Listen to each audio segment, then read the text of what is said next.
and don't rip off the fans. The aim is to make sure what happened to Bury, Derby and Reading doesn't happen again. Now, a significant reason clubs go under is because of dodgy owners financially mismanaging the club and running it into the ground. But in theory, these should be a thing of the past with the new regulator.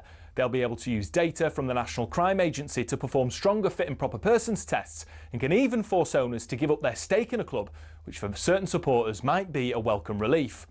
It's likely good news for the EFL. The tension between them and the Premier League over a fair financial deal has been increasing in recent years. As it stands, talks have broken down. The Premier League backed out of recent negotiations, but the regulator will have the power to force through a deal, meaning more money for clubs lower down the pyramid. Now, this might sound simple, but in reality there's concerns this will open a legal can of worms, which could result in messy court cases involving the Premier League and the regulator. Parachute payments will be brought under the control of the regulator too. If they reduce them, it could mean a wider variety of clubs securing promotion to the top flight, but critics reckon it'll just mean the gap between the Premier League and EFL actually widens, as promoted clubs won't get as much money, which should normally be used to buy better players so they can compete. And current Premier League clubs have said if there were no parachute payments, they'd actually invest less, which would harm the quality of the top flight. And if clubs don't invest, then you'll get exactly what the EFL don't want, which is the same three clubs going down every year. And remember when Cardiff's owners changed the club's colours and badge? Well, in future, fans will have to approve any major changes to their club's heritage. Now, that might all sound great, but do we really need it? Some say the downfall of Reading and Bury is an exception, not the rule. So as a whole, the most successful footballing pyramid in world football doesn't need regulation. They say it scares investors who can help grow the game. If those investors go elsewhere, well, the Premier League may no longer be the destination for the best players in the world. And others, well, they just don't trust politicians to appoint truly independent people to regulate our game.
Show me what he's doing. Because I'm not a techie. Okay, 5 minutes after 6 o'clock, talkSPORT Breakfast with Arnold Clark. Get the UK's best used car deals guaranteed. Alan Brazil, and for now, Super Ally McCoist. Alistair, good morning. What's happening to the equipment? Oh, he can't hear me. Oh, dear. Oh, great. We're in for a cracking 4 hours then. I'll just look around and talk to myself. Yes. Now it's time to talk about the biggest sporting achievement of the week so far. Oh, hello. Hello. Shall I just read the newspaper? Right, I tell you we got coming up. We got Warren Barton, former Newcastle England defender. Billy the Cab this morning was talking about Newcastle. He said, what's happening? I said, well, give it time, Bill. Give it time. But one or two... In fact... Last night, leaving the city, coming back, a cab driver was talking about Newcastle, but Well, we've been there before, haven't we? Right, I think we've got Ali back on the line. Ali, morning. Oh, very good morning, Alan. How are you, pal? What's up with you? Where are you, Mars? No, do you know something? It's a wee Wi-Fi problem there. They brought this new equipment up, right? Oh, no. I'm telling you. If it's not broke, don't try and fix it. 100%, mate. Honest, that's what I've been telling them for donkeys and donkeys. The other stuff, the ISDN line was absolutely perfect. Yeah. And that's what we're using right now, and it's perfect. It's no problem. There was a time, DJ Ed used to do it. Well, do you know He something? used to get in his wee van and off he'd go. I think he's chucked it, mate. I don't know. I've noticed a wee change in him. He's not got the same, you know what I mean? He's not got the same oomph. What do you think yourself? Well, by all accounts, he's switching the Christmas lights on down in the South End area. He's a bit of a celeb down there. Is that right? Yeah. Yeah, he's went a bit. Yeah. Well, I noticed that. Within the last couple of days, he just seems to have gone a bit big time on us. Do you not think so? It's either that or he's at the top of the Christmas tree. One of the two. I can't remember. How are you, pal? You in good form? I'm good, yes. I'm really good. I came up yesterday, so no early start this morning. Well, early enough. Yeah. But so what's happening? I was hearing it's going to start getting a wee bit chillier up there on that west coast. Mate, unbelievable. Has that changed, has it? Oh, Alan, I came off that plane yesterday. You know that way you come in? You came in the flight, come up yesterday, obviously did the show for London the last couple of days, come back up the road, and you're coming in, and it is completely, I mean, it's pitch black. You can't see a thing due to the dark cloud. Yeah. And you can tell it's that low, and then the next minute you're at the cloud and you're nearly on the runway and it's pouring with rain, man. Oh, honestly. was it? Oh, I think it's going to get colder, Ali, by all accounts, from the southwest up. So you could be in for a bit of sleet and snow, I think. Wouldn't surprise me, mate. Would yeah, a not bit of hail, Ali, you know. A wee bit of hail. Talking about the hail. Rod was on the other last night, sent me a wee message. He's back. He's looking to catch up. I think we're at you and I for a wee catch up. So we need to do that, I think. Well, I think he's here to the end of November, and then he's off to I think northern Germany. So if we're going to do it, we've got to do it soon. Yeah, good, mate. Good. We'll definitely do that. What about I haven't seen you. What about the weekend's action? What about Man City? It's a weird one, wasn't it? But you know, if Liverpool didn't deserve it, but if they'd got the equaliser, it might have been a different game. Might have been. I don't know. Yeah, I know. The goal should have counted, and we'll never know. But I mean, I just thought overall City were as good as I've seen them in a long time. I saw them on the Wednesday. I think I said to you, I saw them on the Wednesday. I was at the the Dortmund game, and they were very, very good against Dortmund. But I mean, they were even better at the weekend, mate. See the goal, the disallowed goal, Van Dijk. Yeah. If you're an attacking player, try to put the keeper off, right? Yep. As soon as that corner comes in or free kick comes in, if it's nowhere near the keeper, get away. Yeah. Just move 2-3 yards to your left. Do you know what I mean? To the outside the post, then you can't be interfering. You can't really be offside there, can you? No, if you're not interfering with the goalie in his vision. I didn't think he was in his vision. I didn't think he affected the goalkeeper diving attempt to save the ball. Yeah. But, Mind you, saying that, it could have changed the game. It didn't. And spoke to a couple of Liverpool fans out my way, and they're saying, ridiculous, terrible display. We chucked it. We were never in it. We were never going to beat them. So it looks like it's Arsenal and City now. I think we're a wee bit. I hear you, and it's a lot of points to make up even at this early stage. But Alan, I don't know, there's 26, 27 games to go. Do you know what I mean? They've still got to play each other. They're just stuttering a wee bit. I don't know why, by the way. I know. City controlled the midfield, you know, and I thought that'd be the battle. Definitely. I mean, you automatically think that they will miss Rodri because Rodri's, tremendous and he's pivotal for them. Yeah. But the biggest compliment you could pay City, they didn't miss Rodri in that game at the weekend against Liverpool. Liverpool definitely get problems, man. Definitely get problems. Well, just to put it in perspective now, City just 4 behind Arsenal, and that was look. We said it'd be tough at Sunderland, didn't we? We said it'd be tough. So they're just 4 behind. Chelsea just 6 behind, and then you go all the way down to Man U 18 and Liverpool 18 points each, all 8 points behind. So. They want, some people say it's too late already. It's not. Maybe it's not, but they can't afford to. So. They've got to go on a run of 5-6 games now, winning them all, I think. Easy. And it's funny because you're automatically thinking that's 2 points dropped for Arsenal up at Sunderland. But as you rightly say, at the end of the season it might be a good point. Yeah. They've been excellent, man. Well, look, it looks to me like a 2-horse race now. Arsenal, Man City. Nick de Boinville coming up, 17-time Cheltenham Festival winner, as we get really into jump season. And talk about horses, it's now time to talk about the biggest sporting achievement of the week so far. And Alan Brazil breathes through life, takes that one well, and there's a chance for a third spot here, and this would be a very encouraging run.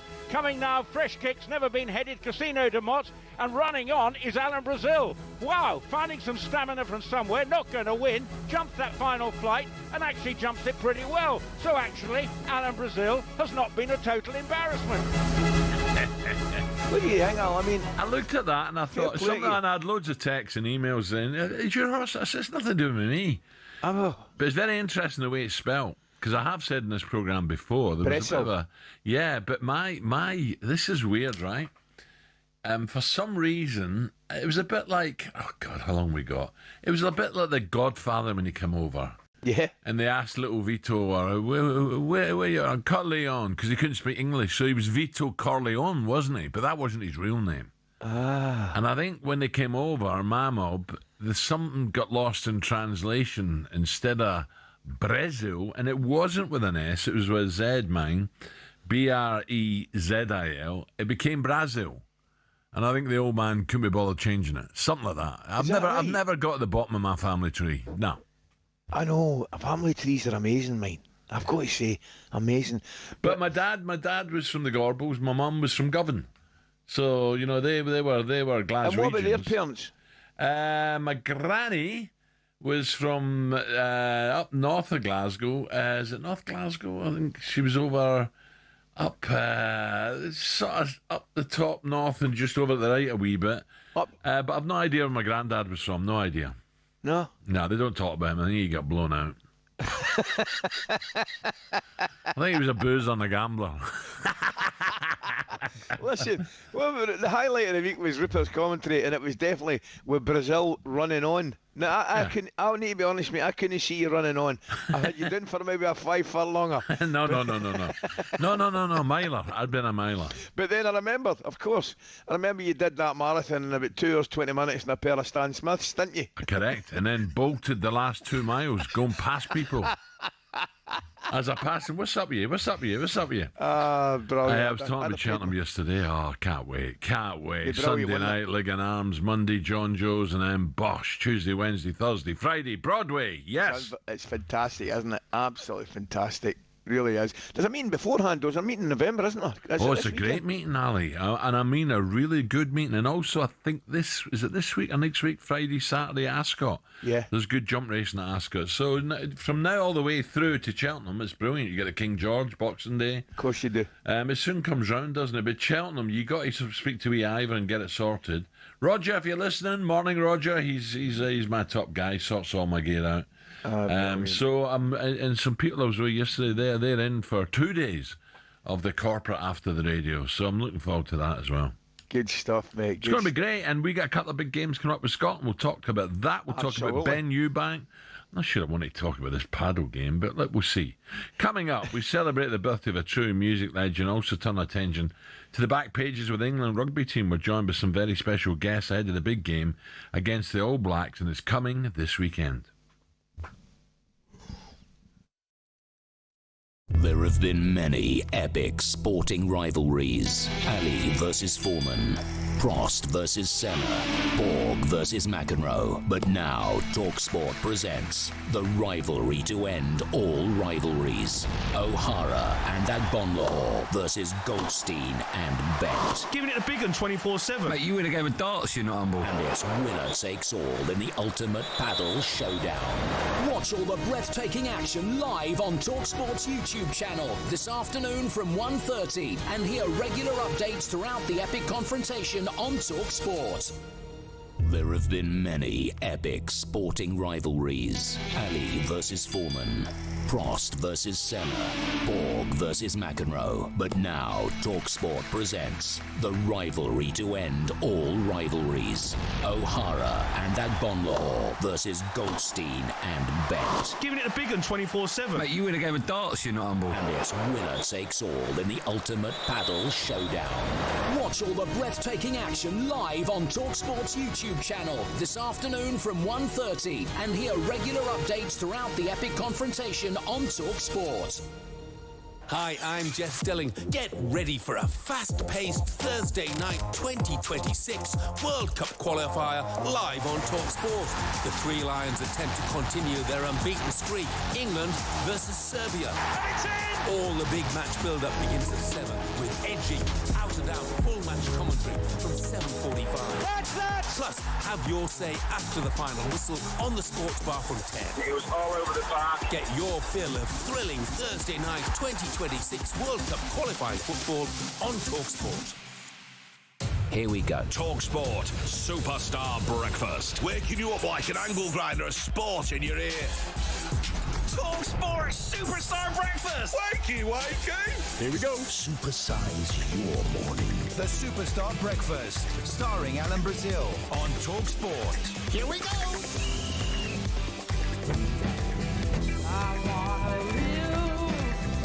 I wanna give. I've been a miner for a heart of gold. It's these expressions I never give That keeps me searching for a heart of gold. and we're getting old. Oh, yes. Now Magic. we're talking. No. Now we're talking, McCoist. Name the album. Oh, easy peasy. There was Harvest and there was Yes. After the Gold Rush. He's in fire. I knew it. Wednesday morning. I tell you one thing I didn't know. What's right? that? Or didn't know, excuse me. I didn't know was he was born in Toronto. Well, I knew he was Canadian. Yeah, I didn't know that. No. Yep. I loved his music in those days. You know, Brilliant. I was What young used but to trying love- to act big. Walter used to love when he was with Crosby, Stills and Nash. Oh, brilliant! Yeah. Absolutely brilliant. They were fantastic as well. Great. I loved the music in those days. Yeah. I really did. He- But what age do you think he is? Ah, no. He'll be. Aye. Do you know something? I'd scared to say it, but I'll bet he's nearly 80, maybe 77. No, he is 80. He is Is 80. he? Yeah, Oh, there there you you go. are. Where does the time go, It just Alistair? depresses us, doesn't it? Right, Heart of Gold has just walked in the studio as well. We'll come to that in a moment. Let's look at today's back pages. No, you, Ollie, beat it. Look at today's back pages with Tesco Mobile for Business.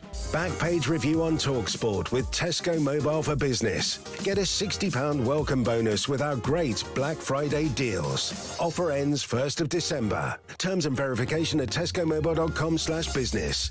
And it should be Chris de Burgh we're playing. Lady in the Red, shouldn't it? It should be. Well, I'm actually orange. That's not orange. It is. No, isn't he? It's coral. Ali's not got a sash like that. That's red. Ali, can you see me? I think I'm orange. Do you know something? You almost Trump-like there. Yeah. But I'll take lady in red any day, Alan. So Would that's you? Fine. Yes. So what's happening, Katie? What we got? So a lot of the back pages are dominated by England players ahead of their World Cup qualifier tomorrow. The back page of the Daily Star, for example, saying oven ready. Reece James says Lions can adapt and beats the World Cup heat. We've got pictures of Alex Scott after he's been welcomed into the World Cup squad, speaking about looking up to the likes of Jude Bellingham and trying to take his opportunity with the England team. We've also got this story in the back page of the Mail that you spoke about earlier, Alan, with Emma Raducanu going along to England Rugby Union training. Why, do they want a few injuries? Pardon? Do they want a few injuries? She's been taking part in the line-out, apparently. She's also been doing some kicking with Marcus Smith as well, so we'll get to that. Give us a break. Oh, give us a, what a load of tosh. We'll get to that in a moment. What a load of tosh. Also, this quite serious story, actually, on the back page of the Mail. Raheem Sterling broken into while his family were in the house. But let's start with Emma Raducanu visiting England Rugby Union training. Why are you not a fan of this? Because lots of other kind of players or coaches do normally cross and come into other trainings. Why is tennis and Emma Raducanu there's nothing wrong not with it. allowed? She's poor girl's always injured. She gives us a lot of hope and then breaks down again. You know, at the end of the day, rugby's tough and you don't, that's just a distraction. That's the word I'm looking for. But she's won plenty of Grand Slams, hasn't she? I wouldn't say plenty. Well, US Open. One. She's won one. Yeah, she's won one. But it's that she's had to deal with pressure. And that's what they're speaking about in this article here. They're saying, Mario Todio said he was chatting to her and said, come on, Emma. She wants to do a line out. And she was very good and caught the ball. It was cool to have her in. The amount of pressure she has. Katie, I'm reading quotes. Catch your ball, man. She's a sportswoman. But she's not a rugby player. News. Emma Raducanu can catch the ball. I'm reading quotes, Ali. The amount of pressure she has because of how successful she is definitely something we can all learn from. Andy Murray had pressure. With the greatest respect to Emma, look, to win the US Open like she did, she was 100-1 shot, was magnificent. She's had trouble since, hasn't she? Her body, her breaking down with injuries. It's a bit of fun. More than a bit of fun. Keeps changing coaches as well, doesn't she? Yeah, exactly. Yeah. Fabio Hertzler also went along to England Rugby Union training. Does that make more sense to you, Alan? Who? Fabian Hertzler, Brighton boss. What's he going to give them? Who would be allowed in England Rugby Union training? Somebody do with rugby. Someone funny. Okay, Clive Woodward then. That would be allowed, wouldn't it? Yeah, that makes sense. Okay, Yeah. Johnny Wilkinson, all of these. But what about, players or people from other sports coming in? Jason Leonard go in there and talk about, what is his battles against the All Blacks and stuff like that, and mingle. Yeah, absolutely. Ali, where do you sit on this on bringing in winners to boost other training camps? Well, it's all right if they're winners, serial winners, you know what I mean? But come on, you do me a favour. You've got me up here north of the board and applauding Emma Raducanu because she can catch a rugby ball. Is that what you're telling me? Is that what it's come to? That's on the back page of the Daily Mail, her with a big smile, holding and catching a rugby ball. Let's quantify this. She's lovely. She's an athlete. She's won a Grand Slam, which is magnificent. But how the hell is she going to help England? The headline here is Raducanu is England's new ace in the pack. Right, well, I'm not so sure. Okay. I'm not so sure what she's going to pass do you on reckon you could get one of her serves back? I'd be intrigued. I'd be intrigued to hear the conversation that she's going to have with the front row. I know. Right, let's move on then. The back page. That was a bad choice, Katie. Well, okay, well, that was a bad choice. Well, that's the back page of the Daily Mail. Right, the back page of the Sun is Kick Van Dijk. Wayne Rooney has put the boot into Liverpool captain Virgil van Dijk as the former England skipper. Rooney went back on the attack following the Premier League champions 3-0 defeat. He says that the Van Dijk should forget about the outside noise and concentrate on his own performances. Alan, where do you sit on this? I was thinking exactly the same watching it. Honestly, I was watching it and City were dominating. And I was thinking, second goal, third goal, I was thinking, I bet Wayne's got a little wry smile on his face. I think I think Wayne was spot on what he said, his criticism. I don't think it was nasty because he was United against City, that rivalry. Yeah. I think Wayne had every right to say that as a pundit on television because they've been struggling, Liverpool. They've looked sloppy. We've said it, Ali, haven't we? Yeah, definitely. Radio, you've said it on telly. It's not the Liverpool we know. The passing was all over. Was the energy there? Was the second balls we win them? No, they weren't. And then they somehow had a couple of good games. Not somehow. They picked up and had a couple of real good games. And then they were back to square one against City. City are a very, very good side when that mood. But Liverpool never put up a fight for me. Ali? Yeah. I think Wayne's well within his rights. I do. And I know nowadays it's hard, Katie. I mean, the boys are getting. If you and you shouldn't, but if you do, and a lot of them would do, imagine they're on social media and they're looking at everything. So they're getting in the TV, they're getting it, whether it's Instagram or X and all that stuff. They just need to switch off from that. But Liverpool, without doubt, Katie, deserve a level of criticism because they're not performing to anything like the ability that they did last year. Champions, Yeah, I know. And Virgil and Kanate in the centre defence, aren't performing to the best abilities either. So I'm with Big Al and Wayne. Sometimes you're better just pulling down the hatch, Al, regrouping and getting on with sorting yourselves out. Yeah, there's no doubt Liverpool can go on a run of 6 games and win them all 6.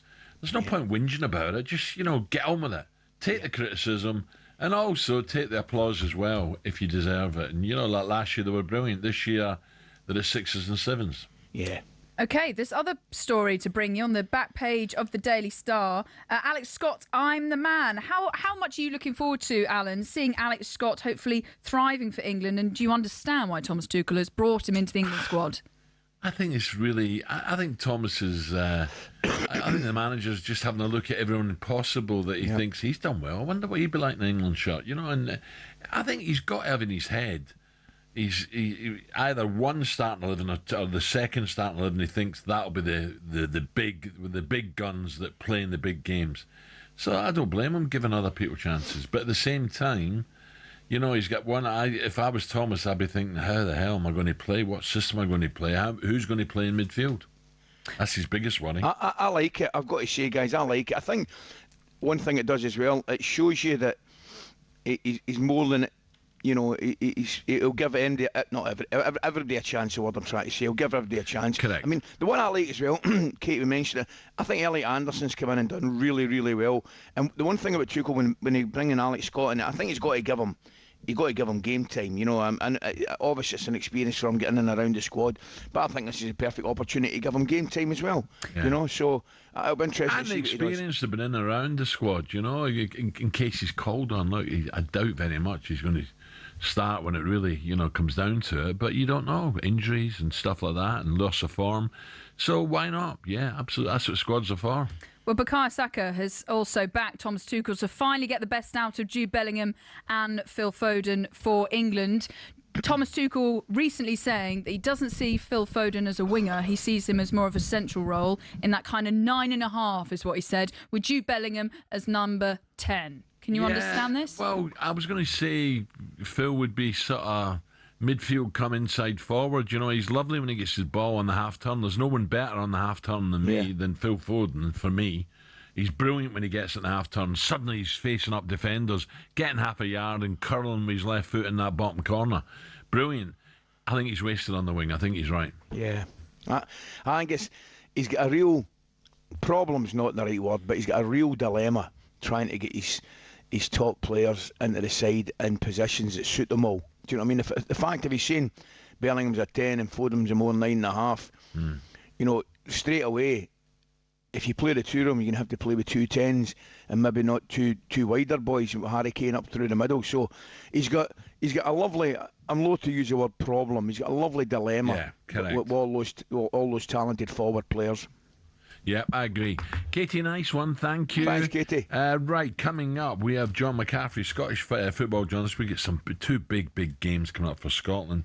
Katie will be back later. We're building up to the boxing as well, don't forget. And we'll talk about the racing. We'll talk Newcastle, because a lot of people, I'm looking at some of the texts and emails, a lot of people are worried about Newcastle United. Katie, thank you. That was a look at today's back pages with Tesco Mobile for Business. Liverpool fans as well. A couple of my friends go up there, and they don't go up every week, but they go up. And they're like, I'm really disillusioned. I might give it a break for a few weeks. And it costs a lot of money from Suffolk all the way up there. Coming up, we hear from Chris Eubank Sr., who gave a very entertaining, if not quite weird, interview on talkSPORT. That was yesterday. That's coming next. Backpage review on talkSPORT with Tesco Mobile for Business. Get a £60 welcome bonus with our great Black Friday deals. Offer ends 1st of December. Terms and verification at tescomobile.com/business.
Football fans all have stadiums we love, but do any of us have a pitch we love?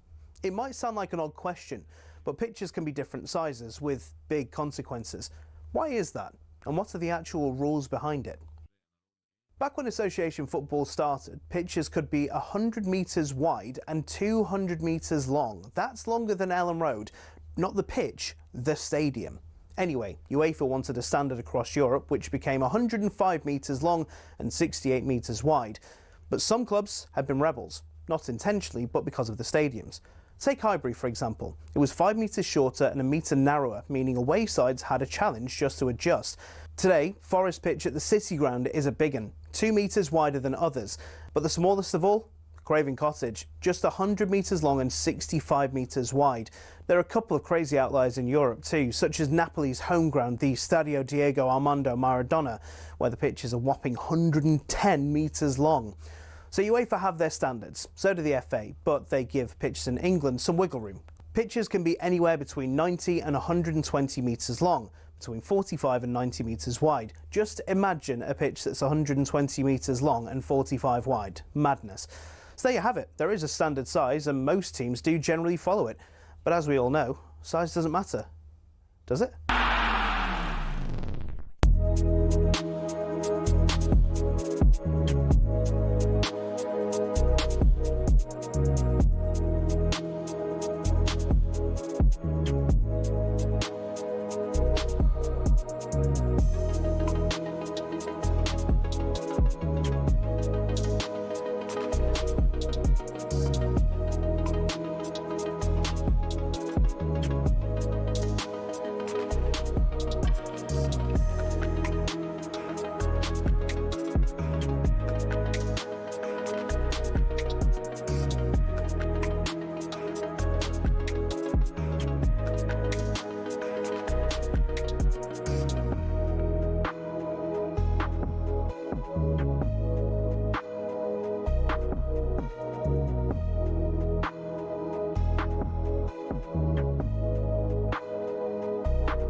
25 minutes to 7, talkSPORT Breakfast with me, Brazil Ally McCoist, and our good friends at Arnold Clark. Get £750 off any used electric car or home charger. Now, what about it? Let's have a bit of this. It's time for a bit of this, yes. Get in the ring to win on talkSPORT. Here we go, it's the fight everyone's talking about, and thanks to talkSPORT, it could be your weekend sorted, right? There's only one day left for your chance to win 2 brilliant tickets to watch the huge fight, Chris Eubank versus Eubank Jr. versus Ben. It's the rematch. What a fight the first one was. And this is live at Spurs Tottenham Hotspur Stadium this Saturday night. You'll also enjoy a night in a 5-star London hotel. And to cap it off, all off, we'll give you £5,000 spending money. The perfect weekend for you and a pal. Now, more on how that prize could be yours in a moment. But first, let's hear from Eubank Sr., who was in this very studio just yesterday and asked whether he was paid to make that dramatic entrance to the first fight. Paid? You can't buy me. I don't work that way. But were you paid? Well, you were paid. So hold on. So Simon has come in there and he's actually now he wants to press the point. I was not paid a penny, and I didn't take a penny. I was offered money. I would never take a money. You know why? Because integrity doesn't work that way. That's why I'm done, Gorgon. That's why I am trusted. That's why I am loved. Why? Because I am true. That's why I'm loved. That's why I'm true. Yeah, he's some boy, isn't he? Oh, absolutely. Absolutely. Did you see him all when he started reciting the poetry? No. No. But nothing shocks me. He might have stripped off, or nothing shocks me with him. He was different class, honestly. Was he? Oh dear me!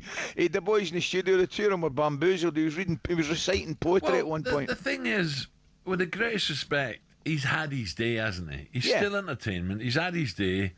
Let your son get on with it now, for me. Do you know what I mean? Did he have to do that? Did he have to come in and start talking about, was he paid, was he not, reciting poetry? Well, yeah, I think he does. And do you know something? Here's one for you, mate. I go the opposite way, Al. I think he's taking a bit of pressure off his son. Do you? Aye. I think... Yeah, but do you imagine the amount of people who got up his son now and say, God, your old man's he's a right tube, isn't he? Don't tell him I said that, by the way. As if he wasn't getting that anyway. Do you know what I mean? No, I just think... I think he's clever. He's very, very clever. There's no doubt about it. I just think there's maybe a degree... Yeah, he loves it. Of course he does. He loves it. But I just think he's maybe thinking, it's taking a little bit of focus off his boy. A wee bit. You're not so sure, I can tell. No. Right, anyway, well, certainly it's going to be great. The first fight I loved. I thought it was a huge battle.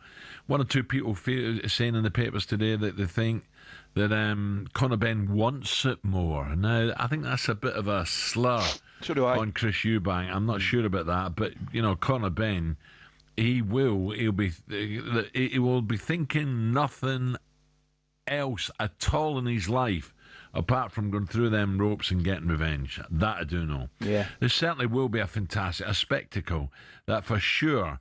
So don't miss out. This is a great prize. Here's how you can win it. Here's how you can enter.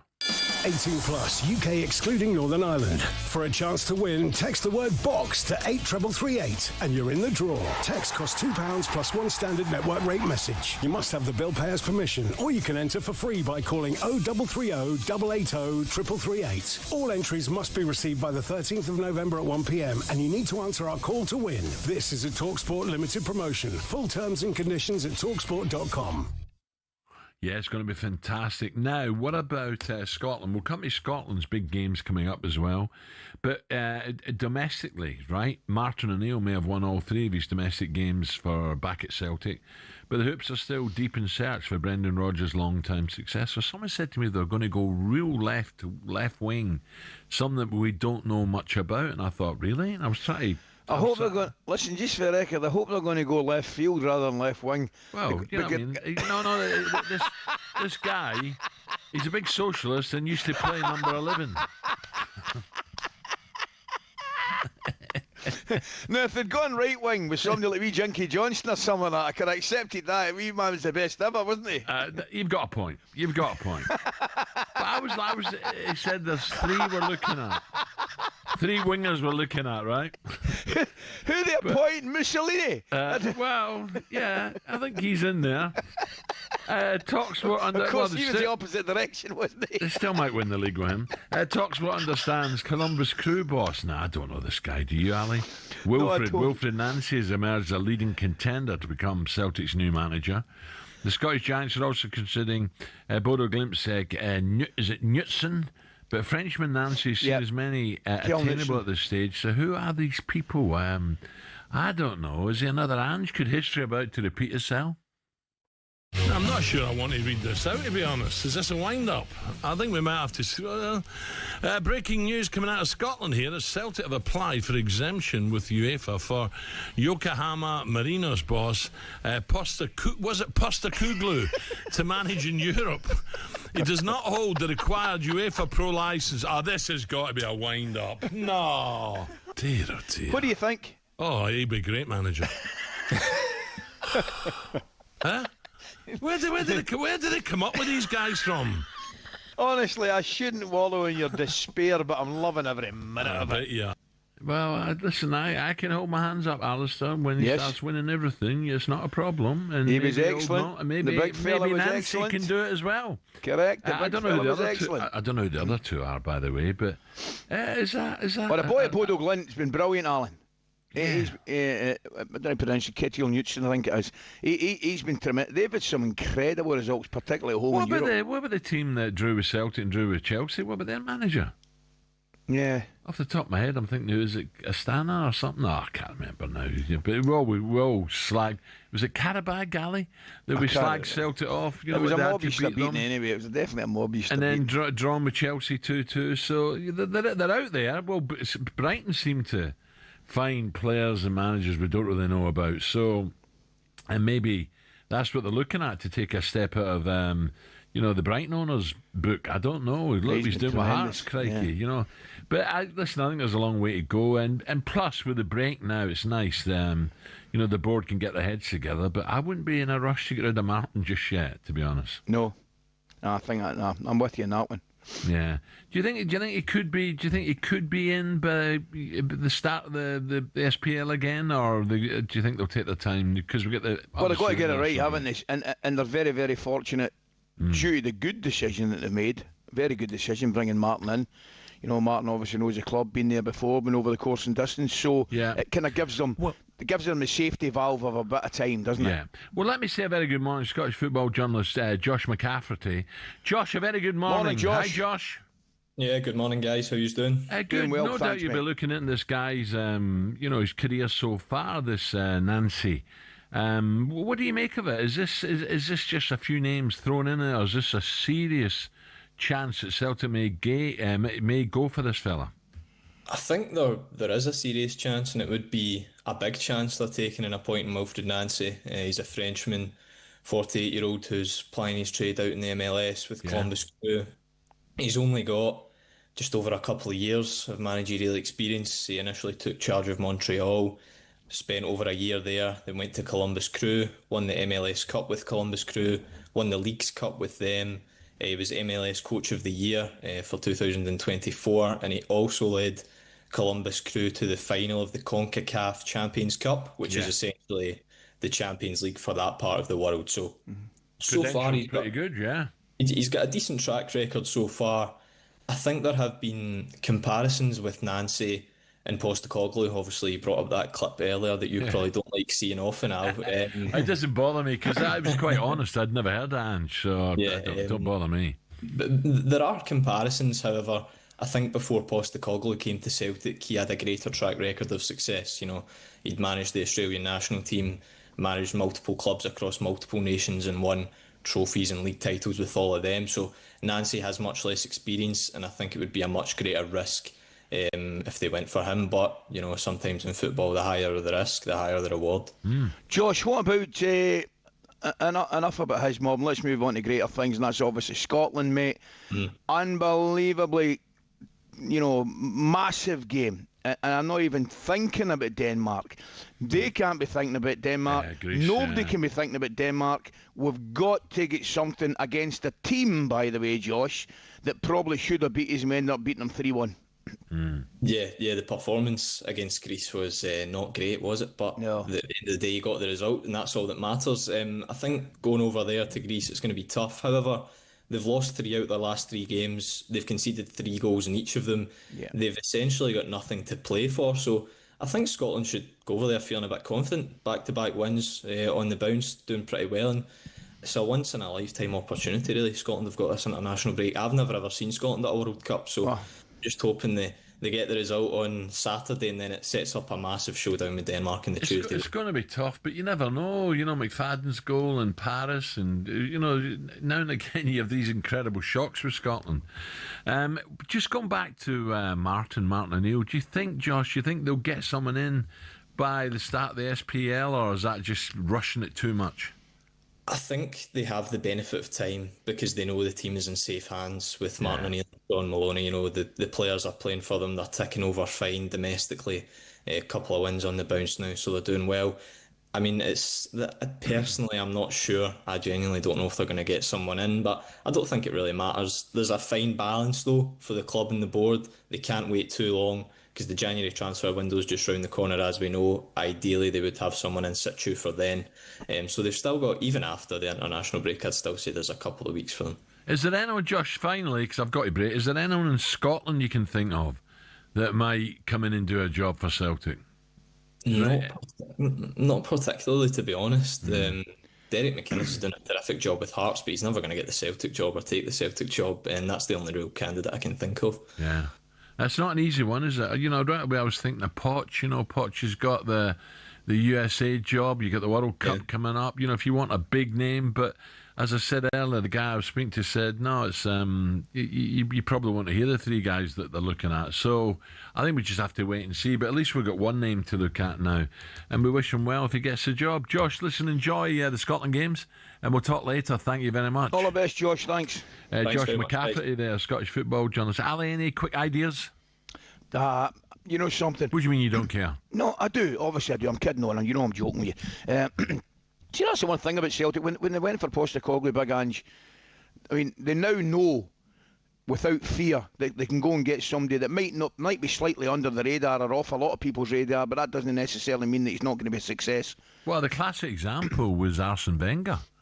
Yeah. When he came to Arsenal, David Dean introduced him. People are going, "Who's this guy? Who's this guy?" I'm with you. Yeah. So they're out there. Well, here's one for you, Noel. Is that where we are just now with the old firm, in terms of, they're not going to get any. I'm saying they're not going to get. It used to be whether it was Souness and Dick Advocaat and Brendan Rodgers and all that stuff. Are those days gone now? I think Rangers have probably got their man now for stability. I do. I think you can see Rangers building with this fella. I don't disagree. Whereas Celtic, I'd love Martin to stay at the end of the season and really have a good look at who's going to take over. But I think Rangers now are in a much healthier position. I don't forget finance, forget deep holes and all that. I'm talking about the performances. I agree. The harmony. I agree. think Rangers suddenly now have got something where they can build on. Whereas Celtic are fine. I think Celtic will catch Hearts. I really do. But, it's who takes over, who takes the reign next. That's the big question.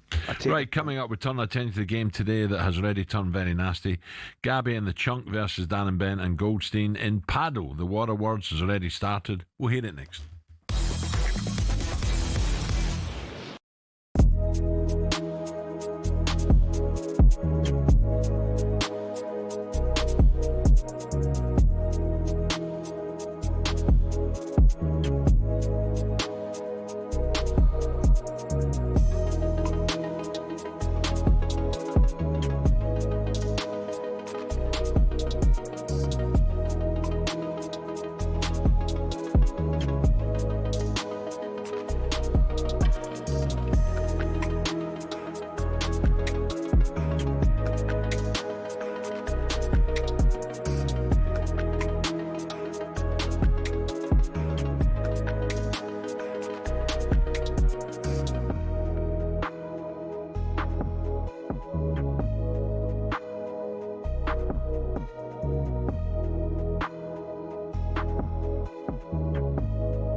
Okay, 6:52. Here's one for you, Ali. This is interesting. This is Jean-Claude from Montmartre.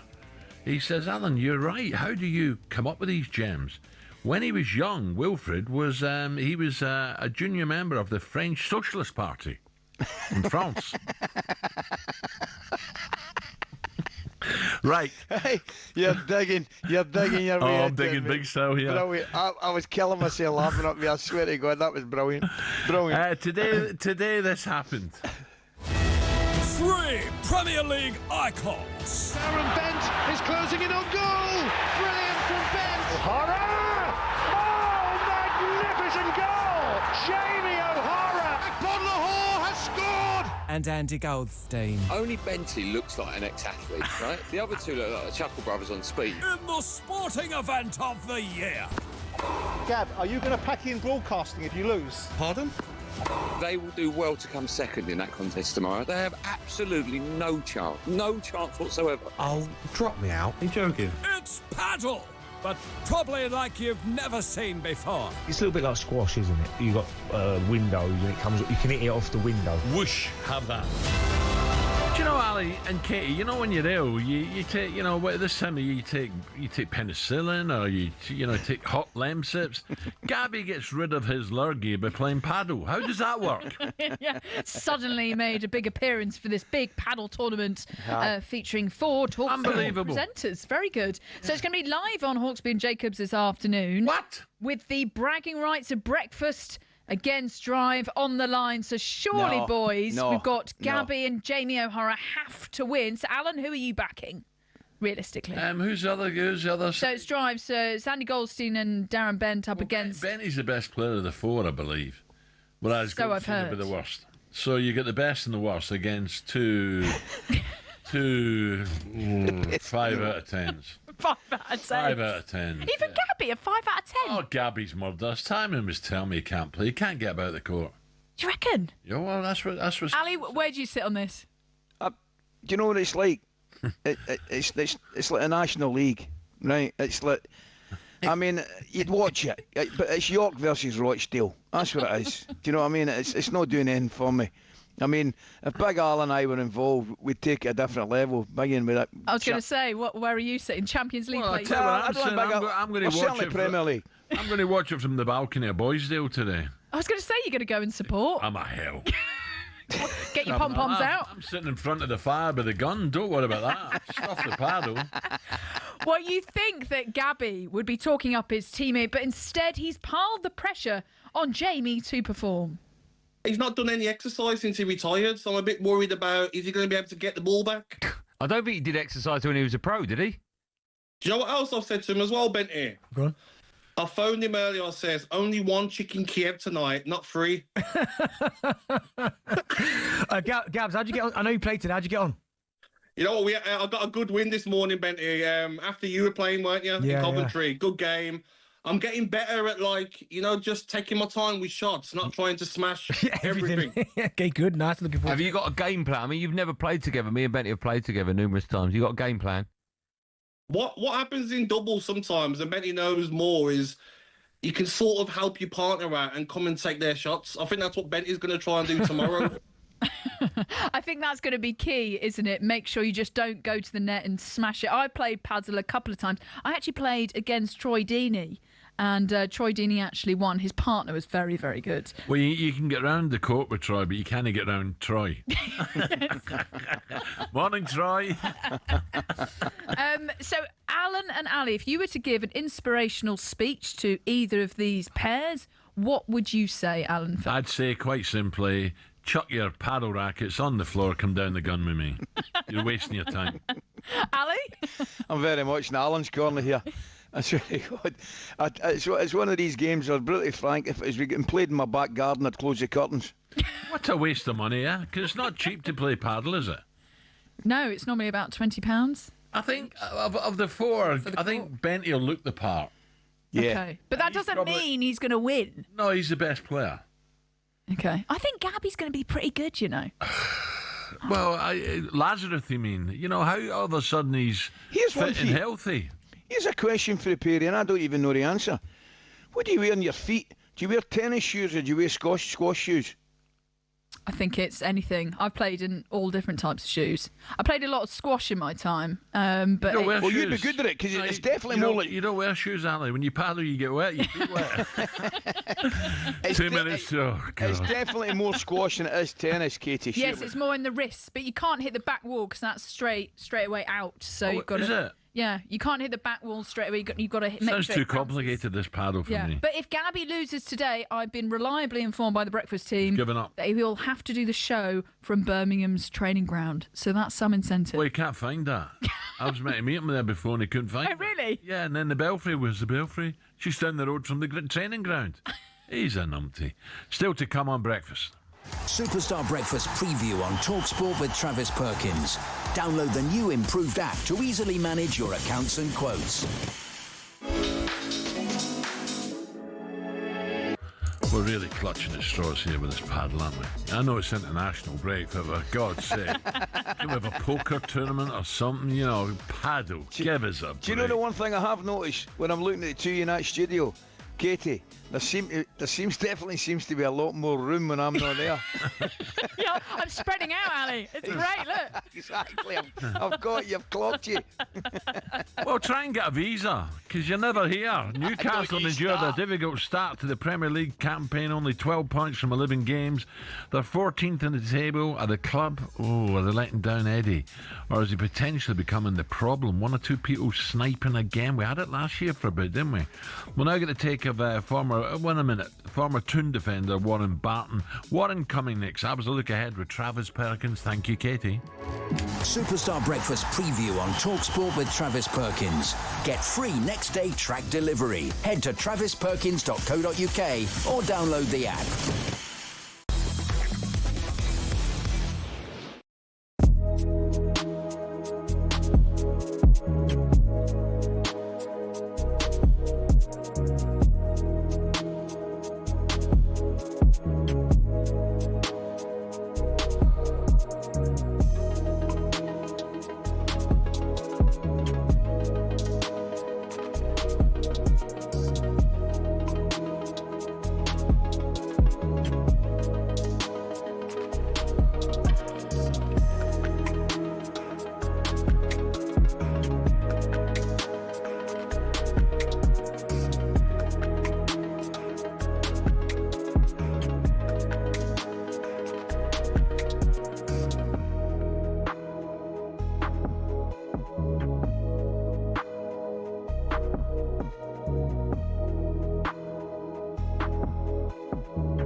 Hamilton, now at Ferrari, dares to dream of a record 8th F1 world title. The Tifosi will be hoping the Brits can bring glory back to Italy.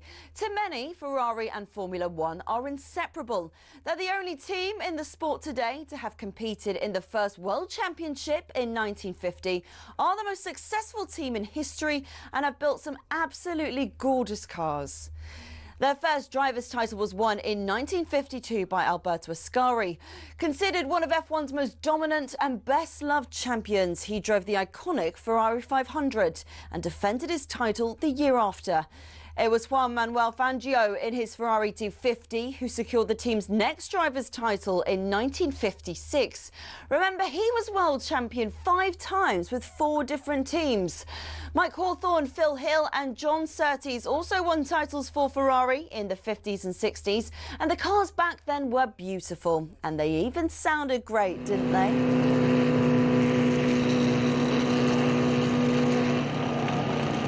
Anyway, Ferrari went 11 years without winning a title until Niki Lauda won in 1975 in the iconic 312T.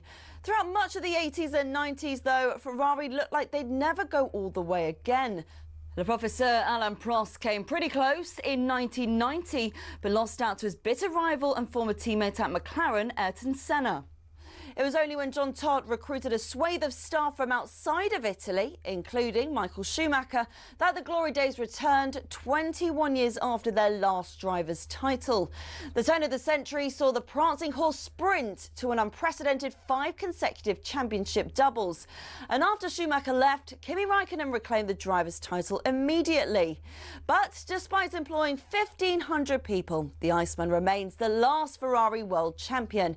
So, 16 constructors' titles, 7 more than McLaren, and 15 drivers' titles, 4 more than, again, McLaren. Ferrari are truly Formula One's top team. Forza Ferrari.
Okay, coming up 6 minutes past 7 o'clock Wednesday morning, talkSPORT Breakfast with me, Brazil, and Ally McCoist and Arnold Clark get the UK's best used car deals guaranteed for you. Now, it's been a strange start to the season for Newcastle United. After a difficult transfer window which saw the departure of Isak, the Magpies have hit the ground running in Europe, but different story in the Premier League. The Geordies sit 14th, just 2 points clear of the bottom 3, with just 3 wins from the first 11 games. Don't forget they even lost to West Ham. Sorry, West Ham fans. So where's it all going wrong for Eddie? To Barnes, under his left foot, stands on the cross, John Linton!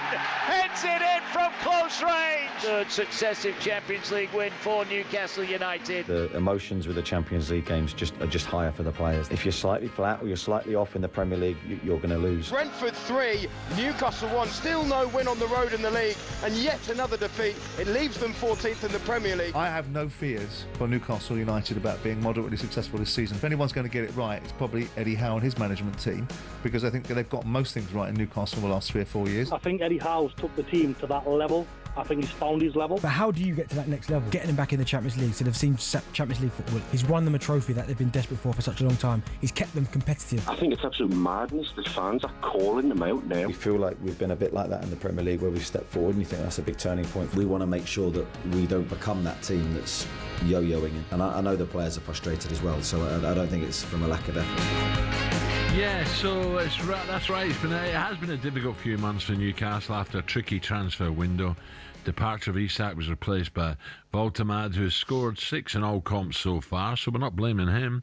Other signings haven't quite hit it off, though. Elanga, 53 million, no goals. Ramsey, 40 million, no goals.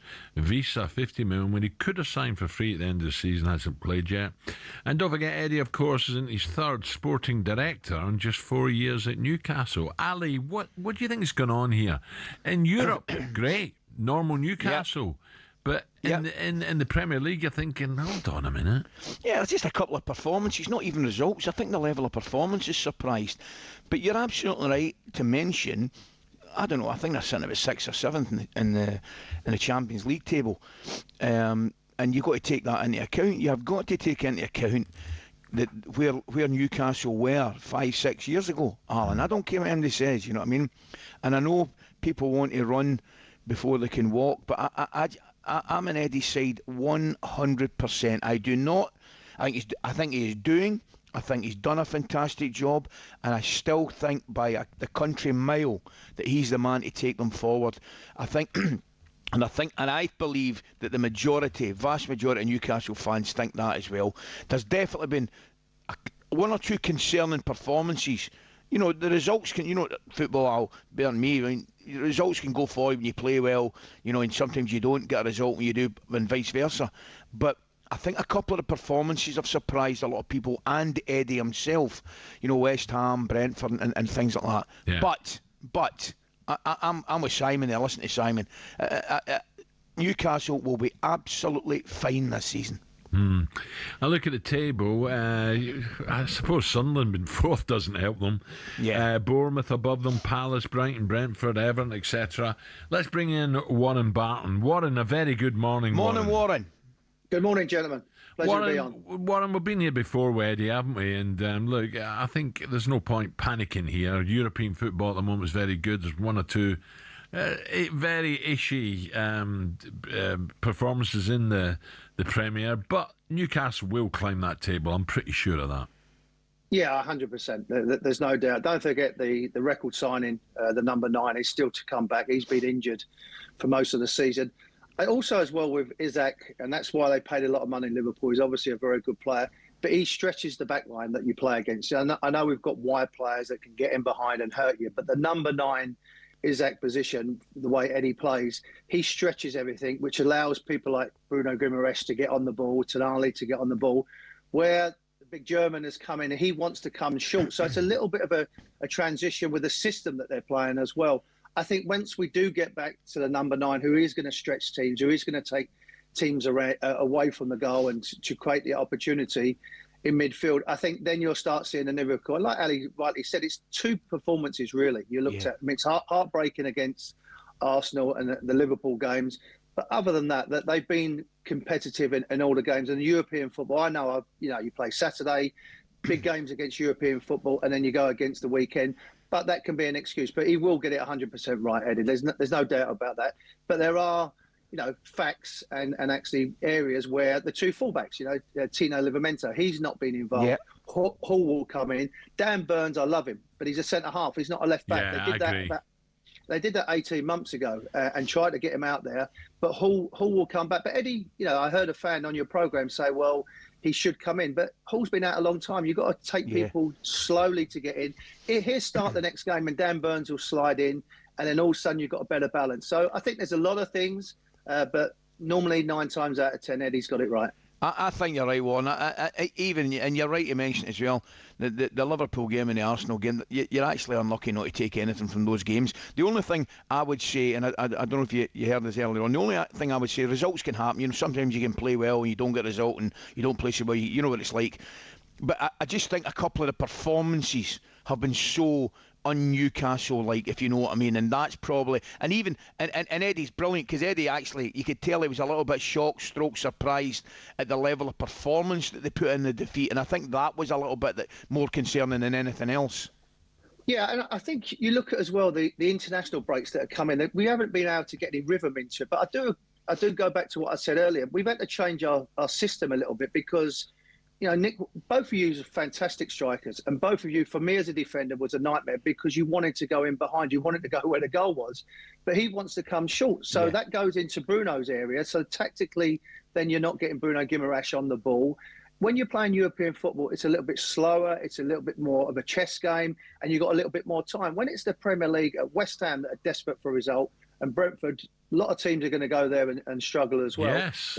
It's hard to do that. So, like Ali rightly said, you know, Bournemouth are above us other teams, but when they're not playing European football, we're having to play. Players are flying across the world to come back and then play a game. I know people might say it's all facts, but it's all an excuse. But they are facts as well to go forward. I think it's just once we get a number 9 that's going to take people away, that will go back to what Eddie wants to do, which is press higher up the field, put your energy and your force against teams and pin them back and then create chances. But in the Champions League, we won 3 on the spin. So, like you said, Ali, you know, you can't. 5 years ago, we was looking at relegation and doing a lap of honour against Burnley when we won a game. Away from home in the Premier, have they got to change their style a wee bit? Be harder to beat away from home, because you know they'll beat anyone at St James's. Yeah, no. Alan, you're absolutely spot on. I think away from home, we've looked a bit fragile. Particularly the West Ham game, we got into it and then they got a goal and we didn't really have. I know Alan Shearer said it looked lazy. I don't think it was that. It was more lethargic and a little bit fragile at the back, and that's not been his way. And you know, you rightly said it, gentlemen, that Eddie's come in the press conference and he was probably a little bit upset. He was a little bit shocked because that's never been their way. But go back to basics away from home, make yourself hard to beat. On the counter-attack, you can maybe nick it, like they did against Aston Villa, first game of the season. They sat back, made it difficult. If they put their chances away, they're 2 one-on-one situations to win that game. All of a sudden, it's also a lot different. But we know it's all ifs and buts, and that's why we're still sitting here, because you know you talk about the game, what might happen. But I do feel that they get it right, and I'm hoping that 100% of the fans will get behind Eddie, because people have short memories in the game, and he's done a wonderful job. Yeah, I think we both agree with that, Ali, don't we? For sure, 100%. Warren, brilliant. We'll talk later. Thank you, Great to see you, mate. All the best. Yeah, we've been there before with Eddie, haven't we? You know, people were sort of, is he taking us as far as we can? Just give him a chance here. Look, I know we're coming up to Christmas and the games come thick and fast, but at the same time, after this international break, you know, I'm sure he'll get them going again, 1 or 2 back in. Just that away form he's got to sort out. Right, 7:15.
Okay, 7:20, talkSPORT breakfast with Super Ali.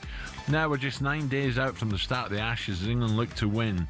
Back, the urn on Australian soil. Now, you got to go back to 2010, 2011, the last time it happened. That was some, there's some fears for the Aussies now. I was talking to someone just about the top bowler, Josh Hazlewood, was going to be injured. But the news coming in is that he has been cleared now. No Cummings, of course, for the first one, and maybe more. So they don't want to be losing Hazlewood. Former England Test bowler and 2019 World Cup winner Liam Plunkett. He joined H&J yesterday and discussed the prospect of a low-scoring series. We'll see. I mean, there's a lot of talented bowlers, and I think when you talk about the batting lineups, there's a lot of uncertainty. There's people who are going to play who've maybe not played, obviously, many Test games. But that's the exciting part. There's also an opportunity for a youngster or someone who's not played much Test cricket to stand up and showcase their skills and potentially go on and get a big 100, a double 100. That's the beauty about this series. There's a lot of the unknowns, a lot of the unchallenged. And that, for me, is an exciting. It makes me want to watch. There you go. That was yesterday on Hawksbee and Jacobs. By the way, Ali, I was just thinking about it. I think H&J could give Gabby and the Chunk a game at Paddle, you know. I think that'd be close. So do I. I think, I'll be honest, Andy Jacobs, give him a couple of weeks. Give him a couple of weeks to get his level of fitness up. I mean, I know Paul looks after himself. I think Andy, if you dangle the carrot... Is it a tall net?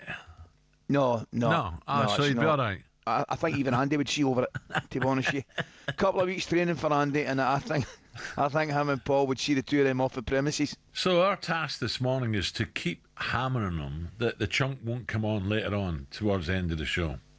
He'd be embarrassed. We're putting so much pressure on him. You could hammer him. You could hit him with a demolition ball and he'll still come back on. We're going to talk cricket as well. By the way, Ben Stokes, by all account, is working his socks off over there in the nets and with the bat, and bowling.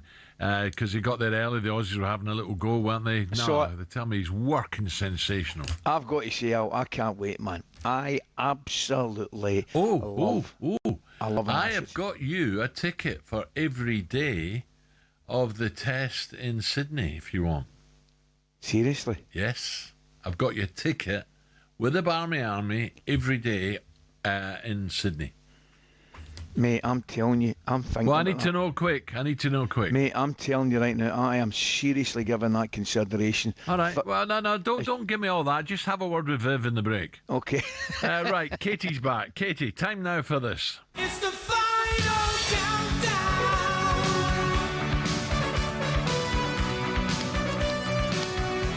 The final countdown. Now, why are we playing this, Katie? You like a bit of Bon Jovi? That's no Bon Jovi, Katie. No, he's coming next. Who is it then? Tell me who it is.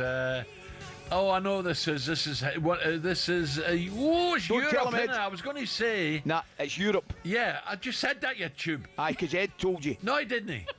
No, he didn't. I was going to say, what do you call them, Scorpions, but it's Europe, you're right. Correct. Yes, so why are we playing this song? Because Cristiano Ronaldo has finally revealed when he'll retire from international football in a video call to a Saudi Arabia summit on tourism and investment. Cristiano Ronaldo, who's 40 now, was asked, is this his last World Cup? Definitely yes, because I will be 41 years old, and I think will be the moment, and in a big competition, that's I don't know yet, as I told you before, I'm enjoying the moment, but when I mean soon, it's really soon, because I give everything for football. I'm in the game for the last 25 years. I did everything. I have many records in the different scenarios in the clubs and also in the national teams. I'm really proud. Where's that interview taking place? By Vesuvius? He's definitely dying the old Barnet there. Do you think so? Oh, aye. He can't be as black. He can't have black hair like that at his age. He's no dying that. There's no danger he's dying that. Well, next summer's World Cup will be his 6th and last World Cup at the age of 41. Ali, do you think he'll still have an impact at this World Cup? Well, I tell you what, you see, the first thing I've got to say, it looks like he's picking himself in the squad before the squad gets named. Do you blame him? No, imagine having that, Al. Do you know what I mean? Not even worried. We used to panic when the squad was getting named. He's picking himself in it. You know what I mean? But it's Ronaldo. Of course, I'm joking. Here, there is an exception. Listen, Katie, I think it's remarkable what he's doing at the moment in terms of looking after his body and how he's still playing at that level at that age. It's absolutely fantastic. What do you think he does at night? Does he play snap or does he play, wisp? What do you think he goes out? No, he loves the Netflix. Last time I spoke to him, he sits with a cup of water and watches the Netflix. He does love napping, so I've read. Breaking Bad's his favourite, that Bryan Cranston one. Well, with this being his last, do you think there's added pressure for him to win the World Cup with Portugal? This is weird. I was thinking about this the other day about Messi and Ronaldo, and I was thinking, what's he going to do when he finishes football, Cristiano? This is a guy who's got everything. Success. He's got all the toys, boats, cars, you name it. He's got everything. Manager? What do you do? Yeah, probably. I think he's that type that he will go into some sort of... Or buy a club, maybe, Ali. What do you think? Crikey. Do you know what I think looking at him? I mean... Do you think he's going to have 10 jobs like you, or is he... No. He'll not need them, that's for sure. Motorway! I just think... Would he get into coaching? I don't know. I'm looking at him. I could see him getting frustrated with players not being able to do what he could do. Do you know what I mean? I think there'll be a bit of an element of that. But he loves the game. Clearly, absolutely loves the game. And he would definitely want to put something back in, I think, as we've seen before. You can imagine him buying a football club or doing something out in Saudi Arabia and kind of building on his empire. But do you think he has added pressure now to win this World Cup with Portugal? It's his last chance, isn't it? I think it'd be hard for... Look, don't get me wrong. Portugal, some great players playing all over the world, the Premier, but... Can they win it? Not for me this year. No, not this World Cup. But added pressure. He's not daft. He knows everyone's looking at him. Is he too old? Is he past it? Is he playing on reputation? That'll all come into his head. But he'll shrug it off and just get on with it, because he is still just remarkable. Brilliant. Well, Lionel Messi says he's still hopeful to play a part for Argentina next summer at the World Cup. There we go. But has said, this is interesting, he doesn't want to be a burden on the team and is keeping tabs on his fitness day by day. So, Ali, how important is it for this Messi-Ronaldo debate that Messi has won a World Cup and Ronaldo hasn't? I'm not sure. It'll obviously come up in discussions and arguments, but I think... I look at Ronaldo and Messi, and I think over the years, Katie, I actually think they've been brilliant for each other, and I think they've actually taken each other to new levels because of the competition that they've brought between themselves when they've played against each other. Obviously, with Barcelona and Real Madrid as much as anything, I think they've been brilliant. I genuinely do. I mean, I think what we saw at the last World Cup, I don't think we'll ever see again, and that would be an entire squad accepting one of their own not to do the things that everybody else in the squad would do. And that was work their socks off, get into shape and, run about, whereas Messi was the complete opposite. He more or less did, when I say he did what he wanted, you know what I mean. But the fact of the matter is, that Argentinian squad knew that Messi was different, right? Completely different. And they accepted that their best chance of winning the World Cup was the other group of 21 players, whatever it would be, being united and kind of letting Messi do his own thing. And that's what happened. I watched him. I watched him do it. When he didn't have the ball, there was no Messi dropping back into a shape, dropping back into a 4 or a 5 and working his socks off, because because he is without doubt and has been one of the greatest players we've ever seen, there was an acceptance in that Argentinian squad to, as I say, kind of let him do what he did. Accommodate him. And it worked. All right, Ali, go and get the old decaf and a little croissant for Viv. So it's the Sydney test. Every day I've got you a ticket. Go and get permission, right, because the ticket's going to go. Brilliant. Thank you, Katie. Thank you. Coming up next, we'll hear more from that bizarre interview from Eubank Senior yesterday. It was certainly very, very interesting. I cast aside hatred and passion. I conquered delusion and greed.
When was the last time you saw someone score with a knuckleball free kick? We're going to take a look at why we're not seeing them anymore and explain a bit about how they work. The knuckleball peaked in the 2010s after that Ronaldo strike against Portsmouth in 2008 inspired academy players everywhere. Here's a young Mason Mount. I tried to base my free kick on Ronaldo, hit the ball by the valve and it moves. So what do you do? Top corner. Now, no ball is perfectly aerodynamic, so as it travels it creates ever-changing pockets of turbulent air, causing that unpredictable movement. Football's most prolific free kick taker, Juninho Pernambucano, perfected the technique but didn't invent it. He was inspired by players from the 90s and even the 50s. So how do you do it? You have to hit the ball head on with as short a contact time as possible so the ball doesn't spin. Hitting by the valve helps with that short contact time as it's the hardest part of the football. So why don't we see knuckleballs much anymore? It's because players are being told not to shoot from dead ball situations because the XG is so low. In fact, as Opta shows here, since the 08-09 season there's been a 10% reduction in players shooting from free kicks in the Premier League. And in 23-24, a record low of 11 free kicks found the back of the net. And the knuckleball, though spectacular, is imprecise, which is why it's becoming a thing of the past.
Okay, here we go, 7:35. Pardon me. Right, here we go. This is talkSPORT Breakfast. Ally McCoist. Up in Glasgow, it's fair to say. Our friends Arnold Clark gets 750 quid off any used electric car or home charger. Now, time for a bit of this. Get in the ring to win on talkSPORT. It's a fight everyone's talking about, and thanks to talkSPORT, it could be your weekend sorted. Have a listen. One day left for your chance to win 2 tickets to the huge Eubank Junior against Conor Benn rematch. It's live at Tottenham Hotspur Stadium this Saturday. You can also enjoy a night in a 5-star London hotel. All the lights in the West End are up. And £5,000 spending money, the perfect weekend for you and a pal. There'll be some classic boxing rematches over the years, there has, not least the fathers of these two men. Whoa. Let's hear from legendary boxing commentator John Rawling, who gave his most memorable rematch of all time. 1, 2, 1, 2, come through, run through, gun who, oh, you don't know what the Mike Tyson-Evander Holyfield rematch. Their second meeting became known as the Bite Fight. Tyson bit a chunk out of Holyfield's ear in the third round and spat it onto the ring canvas. It resumed only for Tyson to try to do it again, whereupon referee Mills Lane stopped the contest and disqualified Tyson. There was a near riot in the MGM Grand. Tyson was fined $3 million and banned from the sport. What happened here? He got bit, I think. He's got bit in the ear. Oh my goodness, he's got a bloody right ear. Holyfield bit by a dirty Mike Tyson. Do you know what, Ali?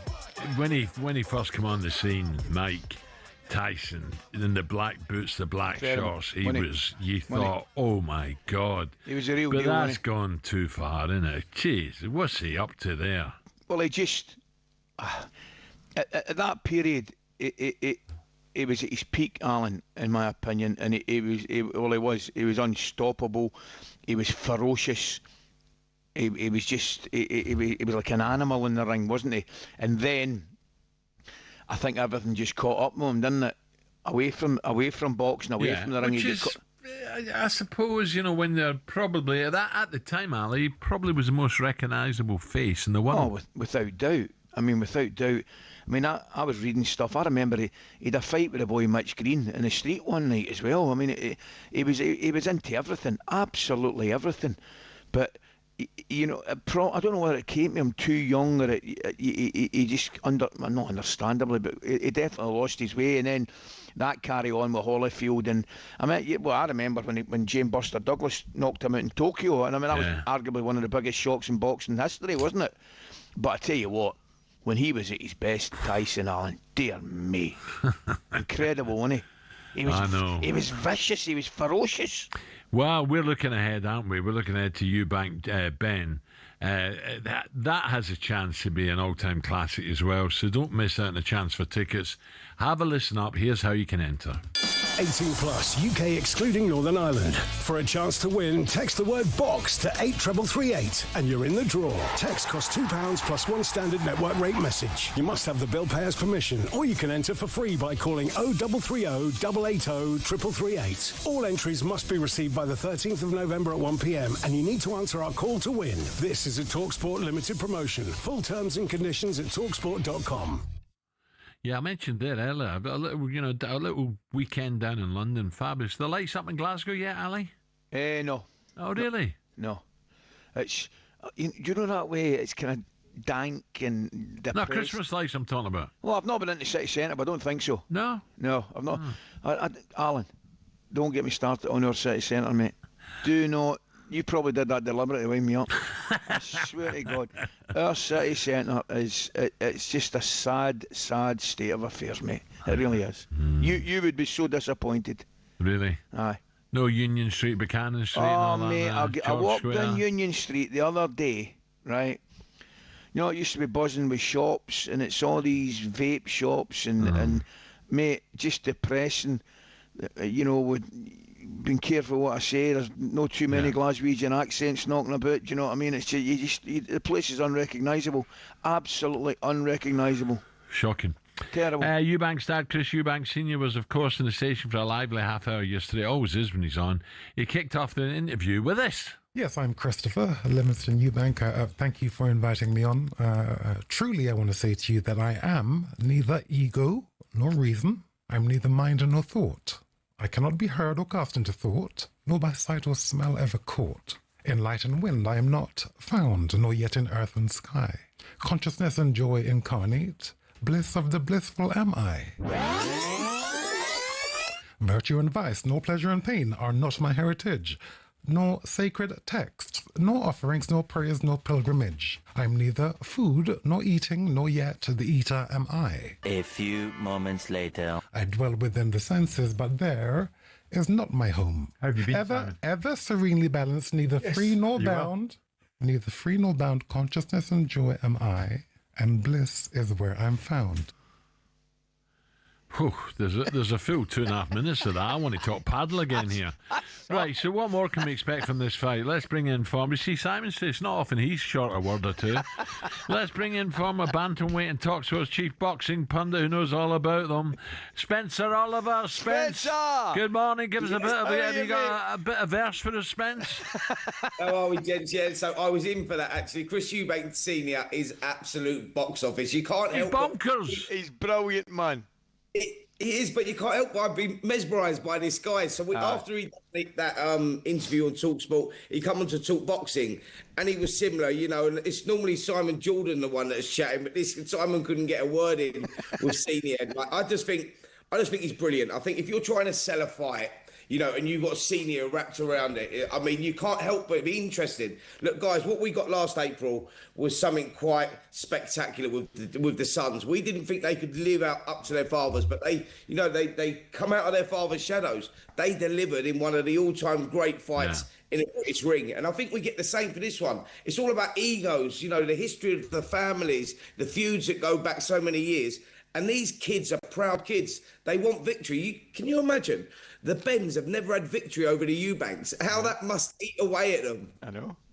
Well, tell me then, Spencer, what's going to have to happen for that to change? By the way, just for the record, and you'll probably tell me I'm wrong, I thought Ben, the old Ben, beat Eubank in the second fight. That was a draw, but that's just my wee humble opinion, mate. What's going to change for this one?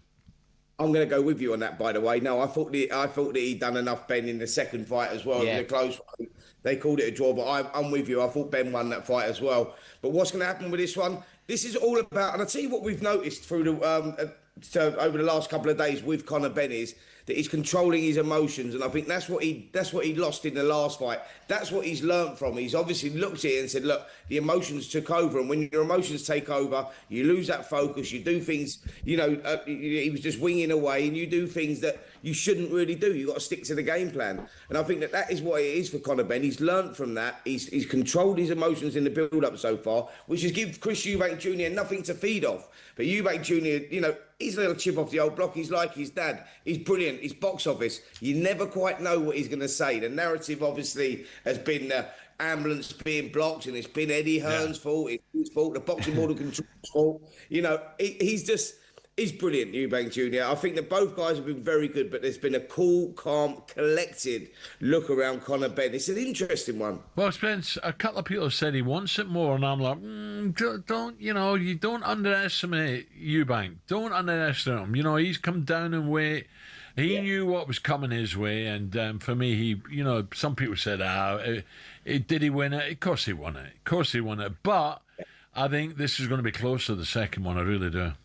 Yeah, I'm with you, Al. And you know, anyone that wants to question Chris Eubank Jr.'s heart and desire, man, when in round 9 of that last fight, when you thought the fight was slipping away from Eubank, he found something from somewhere. He dug deep. He went to a dark place to do that, you know, to deliver that. How'd you do that, Spencer? How'd you do that? You know, when you're in a grueling fight, there's a build-up, there's a crowd, you suddenly take a couple, your legs wobble. How do you somehow find that extra energy?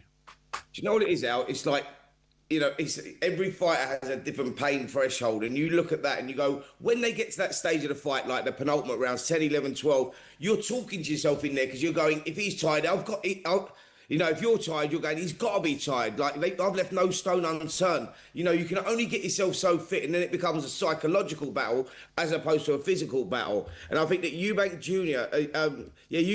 is that guy. He's like his old man, where you go, just the mental strength of the guy. Yeah. He finds it somewhere, and only you know that. Like, it's just like, you know, that's what makes him different to the rest. Spencer, can I have a quick one at you, mate? Just a quick one, mate. When I've got you, I know we're going to a break. We're going back to Mike Tyson. The early years of Mike Tyson, right? Is that as an aggressive, vicious boxer as you've ever seen in your life? Oh, do you know what? I was listening to that, and yeah, he was phenomenal, mate. That's what got me into boxing. You remember getting up and listening to the radio with your dad. They didn't even have the fights on then. And Mike Tyson, there was like Tyson mania, weren't it? We heard of this young kid that was coming through absolutely wrecking everyone, and he beat Trevor Berbick to become the youngest ever world heavyweight champion. And knocked him out in a couple of rounds. And you remember Trevor Berbick was like a baby giraffe trying to walk, wasn't he? He kept falling down, getting up, and you just thought, who is this guy? And do you know what destroyed him, Mike Tyson? I think fame destroyed him. You know, he was a young kid that has become bigger. And you're right, Alan, in what you said there. He was the most recognisable face on the planet. How do you deal with that? This kid was from Brooklyn, New York. He was a young kid knocking people out at 11 and trying to rob them. He was just an ordinary kid that got propelled into stardom, and that wrecked his life. Yeah, absolutely. Spencer, we can't wait, mate. Thank you. Smashing, Spencer. See you, pal. There you go, Spencer Oliver. Brilliant. I can't wait. It's going to be... These are... it's not... Well, yeah, adds to it, doesn't it, who the dads are, but God, they want it badly. And it's magic, mate. It's magic. With Darren Barker in yesterday in the studio. Yeah. And Darren was a world champ, wasn't he? Oh, I believe he was. And he was brilliant, mate. I've got to say, he was fantastic. And he was obviously talking a lot of sense. And he's same as us, mate. The anticipation for this fight, you know, I can't wait for it. No. Rumours are coming out that a lot of Premier League clubs are eyeing up a move to bring this man back to the attack. It's touched in by Toney, and Brentford may just have stolen all 3 points. Don't forget, Ivan Toney is only 29 with certainly a few good years left in the tank. Is he what your club needs this season? Spurs, would they take him? Will we see him back in the England squad? Get your say on this at 9 a.m. 03 717 22 3344. Get your calls in. West Ham, maybe. That was a look ahead, all thanks to the brilliant Travis Perkins.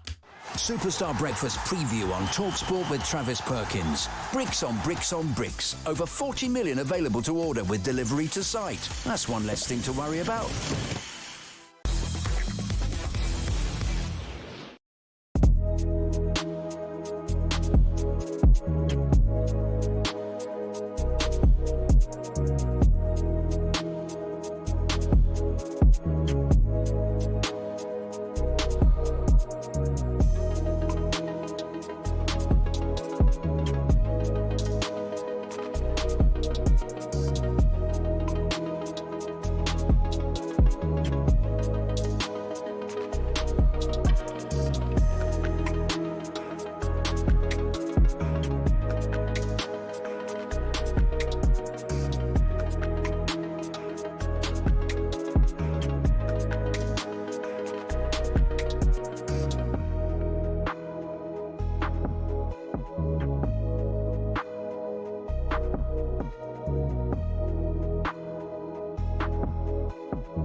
Ed, you've gone. You've gone, Ed. What's that saying, that mug there? I've got it. Don't you worry, I've got it. Hey, what's it saying, mine? Tears of Rangers fans. There you go. By the way, whoever sent that in, look, I've got this for you. Hold on, where are we? Here. I've got this for you. Send us your address and we'll send this up to you. There you go. Right. Is that the Celtic colour, the 2026? Don't you worry about it. It says in the top right, Campiones or something in the top. I can't quite work it out.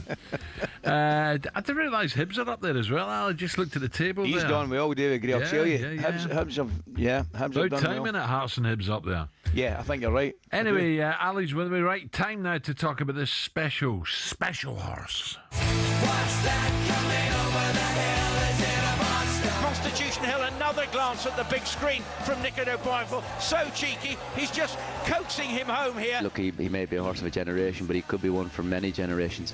He looks a proper superstar. And he's roared up the Cheltenham Hill by this sellout crowd.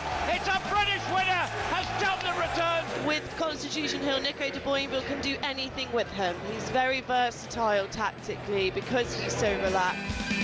Yeah, I was only sorting out Cheltenham yesterday. Roger, good morning. I'll be in touch with you today, Rog. What a horse, Constitution Hill. Some of Constitution Hill's very, very best runs over the last few years. Ridden with the one and only Nico de Boinville. Nico's one of the main stars featured in the ITV docu-series Champions Full Gallop.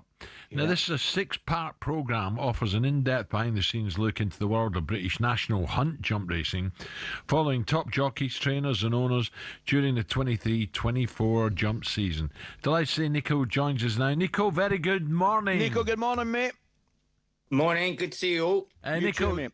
Brilliant. Nico, it's all right as to, here's me looking ahead, can't wait for Broadway, for Cheltenham, the festival, but you'll be riding out today. I don't know how many lots, and I'm told the bad weather's going to hit the west soon, and, people don't see the ins and outs of what jockeys, not just flat jockeys, what jump jockeys have to go through in this horrible weather. So it's a hell of a job, isn't it? It's not all roses. It's not all roses, but today is actually my one day off of the week. So I've just packed off the kids to school. But every other day we'll be riding out, and I'm just about to head out the door to head to Bangor. So plenty going on the Yeah, brilliant. Good racing. Ali? Nico, tell me, mate. I mean, it very much seems the nation's interest in terms of, for example, it started off with a Netflix series with Sunderland behind the scenes, football clubs behind the scenes. I mean, there's an appetite from the general public to soak up information that generally they wouldn't get. Now, tell me about the docu-series champions, the ITV docu-series champions with Full Gallop. With the cameras following you about places, I'm guessing that they wouldn't normally get access to. Yeah, exactly that. I mean, you kind of want them to see the nitty-gritty of it. You don't want it to be much of a shampoo advert, as it were. Yeah. They were in the changing rooms. They saw me at my very worst. They saw me looking, absolutely brilliant without a top on and, all those kind of things. So, and they saw behind the scenes with our trainers and things like that and what goes on. Maybe they didn't get to see, the tellings off and things like that, which would have been great on camera. But, everyone was quite nice in it, I thought. How is Paul Nicholls these days? Telling offs. Nico, a couple of trainers in great form at the moment. Dan Skelton, Gary Moore, I think he had a treble or something yesterday in great form. And what about, Nico, Willie Mullins? He's not only just doing it over the jumps, he's winning Breeders' Cups, for God's sake. He just keeps raising the bar, doesn't he, that man? And I think he's planning on sending a whole load over for the Fighting Fifth and at the Coral meeting at Newbury as well. So, look, he's so ambitious, and he's got a really ambitious team behind him, and we all have to try and keep up with him. Nico, how many weeks is the Fighting Fifth up at Newcastle? How many weeks away are we? So it's what? Roughly 3 weeks? Is that all? Is that all? Yeah. So I'm praying that everything goes right there, and I'm looking forward to seeing all the people up in Newcastle. Nico, tell me the question I've got for you, mate. You obviously, beforehand, you'll have a chat with the trainer, chat with the owners and things like that, and you'll have a plan, different plans for different horses, clearly, and that would be the case. But how often does it happen during the race where the plans go out the window and you have got to make a decision yourself regarding the horse and how the race is run? It happens all the time, but unlike in football, I'm on my own out there, so we have to think on the hoof, as it were. We don't have a manager on the sidelines telling us to change tactics and things, so it happens very fast. You start out with plan A, and by the time you get to sort of halfway, you're on plan H. Yeah. How is Constitution Hill, Nico? How is he? In great shape? He's in good order. We're in a better place than we were this time last year. Everyone will be pleased to hear. Yeah. We've got a few more bits of work to come through, and then we're all set. Yeah, brilliant. And so, Nico, this documentary, did you enjoy doing it, or was it in the way? Because we can't wait. I've not seen it yet. Can't wait. Yeah, it was good. Like, we obviously all had to play our part. There were days, when I had a pretty dismal Cheltenham. I had sort of 4 seconds, and it was tough going, and a couple of slaps as well. And then you had cameras in your face. But that's all part and parcel of it, and I think we all sort of, we embraced it, I think. Yeah. It's amazing though, Nicky. I'm listening to you there. A dismal day, 4 seconds. I know a lot of jockeys that would die for 4 seconds at Cheltenham, mate. Well, that's the expectation, isn't it? We got some very good horses, and if you're riding an odds-on favourite at Cheltenham and it comes second, and that's not a good day. Yeah, Nico, always look out for Simon Munir's horses, because Simon's a good friend, big Arsenal fan, isn't he? And I know he's a big supporter of jump racing. He is. Simon Munir is. Yeah, he's really sort of set his mark in the game, and he's got Daryl Jacob as well, who's just his recently retired jockey. Lovely guy, Daryl. Great guy, and he's a big Arsenal fan, as is AP McCoy. Yeah, and Frankie, of course. Listen, Nico, good luck, especially building up to, well, of course, November is a great Cheltenham meeting as well, Nico. You'll be looking forward to that before you go. I was going to mention Newcastle, but the November meeting in Newcastle is getting bigger and bigger and bigger, is it not? It is. I love going up north. It's a different type of fan. The Geordies really embrace it and they love it up there, and you feel like a superstar up there. I don't know what it is, but the fans are just different gear. Yeah, Nico, good luck. Thank you. Nico, Look forward to it, and have a great season. Thank you. All the best. Thanks a lot. All the best, guys. All right, Boinville there, and he's got some great rides. Nicky's a superstar as well, isn't he? You think of some of the horses that Nicky's had over the years, and still great in front of camera, talking to people. Fantastic. He is, and that Willie Mullins threat. I don't know if you've met Willie, Ali. Willie's a gentleman. Alan, I had a lunch with the Coro boys with Mike Dillon, invited me to lunch. Dilly, yeah. Oh, man alive. Wally was there, Paul Nichols was there. I know where you were. You were in Scots, weren't you, in Mayfair downstairs? I'm not divulging too much information. I know. It was to do with ITV. I was there the year before. Don't worry. Mr. Henderson was there as well. And it was just, that way you're just sitting and you're in great company. You're just listening to everything, having a nice glass of wine and just listening to everything that was going on. It was one of the great lunches. Niall Sloan from ITV was there. It was magic. I remember that. I was stuck in the motorway. Well, you're getting paid by motorway. Right, coming up is Ivan Toney destined for a return to the Premier League, and what club would be his best fit? We'll discuss that next.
Tyson Fury, Floyd Mayweather, Canelo Alvarez. Just hearing these names makes you think money and the hundreds of millions of dollars, pounds or Saudi riyals in boxing. But that's at the top. At the bottom, it isn't quite the same. Even for those on the rise, there's not an awful lot of cash in the boxing world. And if you're just starting out, well, it can be a very costly exercise indeed. But don't take my word for it. Here's the former European champion talkSPORT's Spencer Oliver. You're turning professional and you're boxing, let's say, York Hall on a non-televised fight. You have to sell tickets to earn any money, but you have to cover the wages of your opponent as well. So if you don't have the ability to be able to sell enough tickets, you effectively have to pay to fight. A far cry then from Jake Paul facing Mike Tyson in 2024, when the purse was reported to be around £48 million. But the vast amounts of cash lining the top dog's pockets isn't the norm in a typical fight. Let's say you're lucky and you get between 5 and 10 grand. You're going to get 10 grand max for that. 10% goes to the trainer, 25% goes to the manager. Then we've got the tax man to pay as well. So we're cutting that money in at least half. So now you've got 5 grand for a 10-week camp. So you're talking about a guy here earning, he might be clearing 500 quid a week. How do you support a family on that? So boxers chase the dream. And, you know, there's probably 2% of them that actually make it. So say you do make it and you start to rise up the ranks. Strikers Boxing, a training academy, says the mid-tier fighters can earn more, somewhere between £10,000 and £50,000 a fight, depending on record, profile, opponent and popularity of weight class. It's only at the top level does the real cash start flowing in, with the top-tier professionals, i.e. those going for titles, earning 6 figures a fight. Something else you'll have heard of is the terms prize fighter or journeyman. A prize fighter is, as it sounds, someone who picks up fights where they can and gets a nice big check if they win. Journeymen are the fighters who take on up-and-comers, effectively used for experience in the ring. Even if they're going up against the real prospects, a young Anthony Joshua, for example, these guys will be lucky to earn more than 10 grand. So the average boxer isn't as rich as you'd think.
Okay, 6 minutes after 8 o'clock. talkSPORT Breakfast with me, Brazil, Ally McCoist, and Arnold Clark. Get the UK's best used car deals guaranteed. Ali, have you sorted Reviv out yet? Is it Sydney? Here we go. Just a wee bit early, getting the wee man ready for school. I've got to. I mean, this is take meticulous planning, big fella. I'm not rushing in. Well, it's not really. You've got a ticket every day for the Ash. I've just seen a picture of Ben Stokes. He looks fantastic. He is ripped. He's ready. He's ready for Indy. Are you? I mean, in an ideal situation, I'm ready. I'm maybe not just as ripped as Ben Stokes, but I'm certainly ready, Al. I can guarantee you that. Well, I'm told Viv's just ripped your passport up. Now, it's been a season for the long throw. It's back. The set piece, of course, but one thing will always stay the same. The need for a quality number 9. Everton manager Davy Moyes joined the breakfast show on Monday morning and discussed exactly this. Take a listen.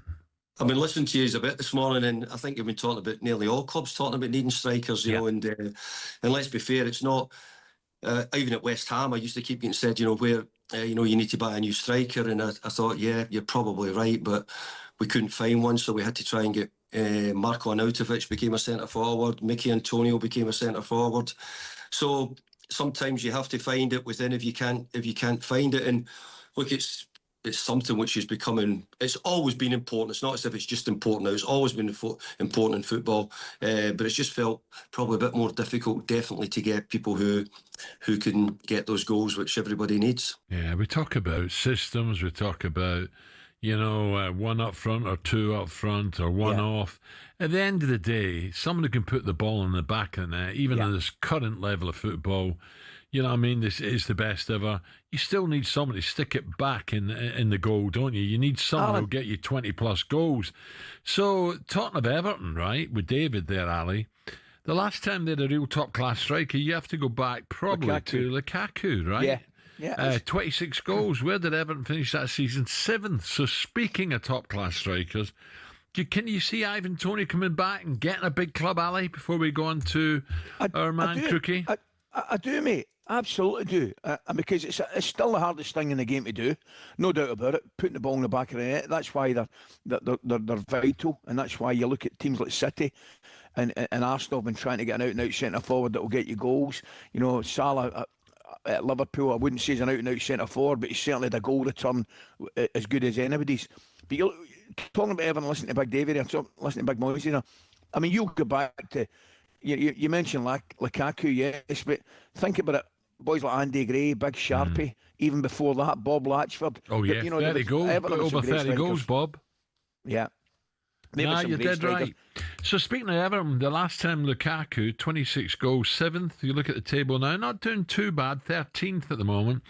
Right, that's right. talkSPORT understands the only way for Ivan Toney to get back in the England squad would be a return to the Premier League, with even, if possible, a January loan move an option.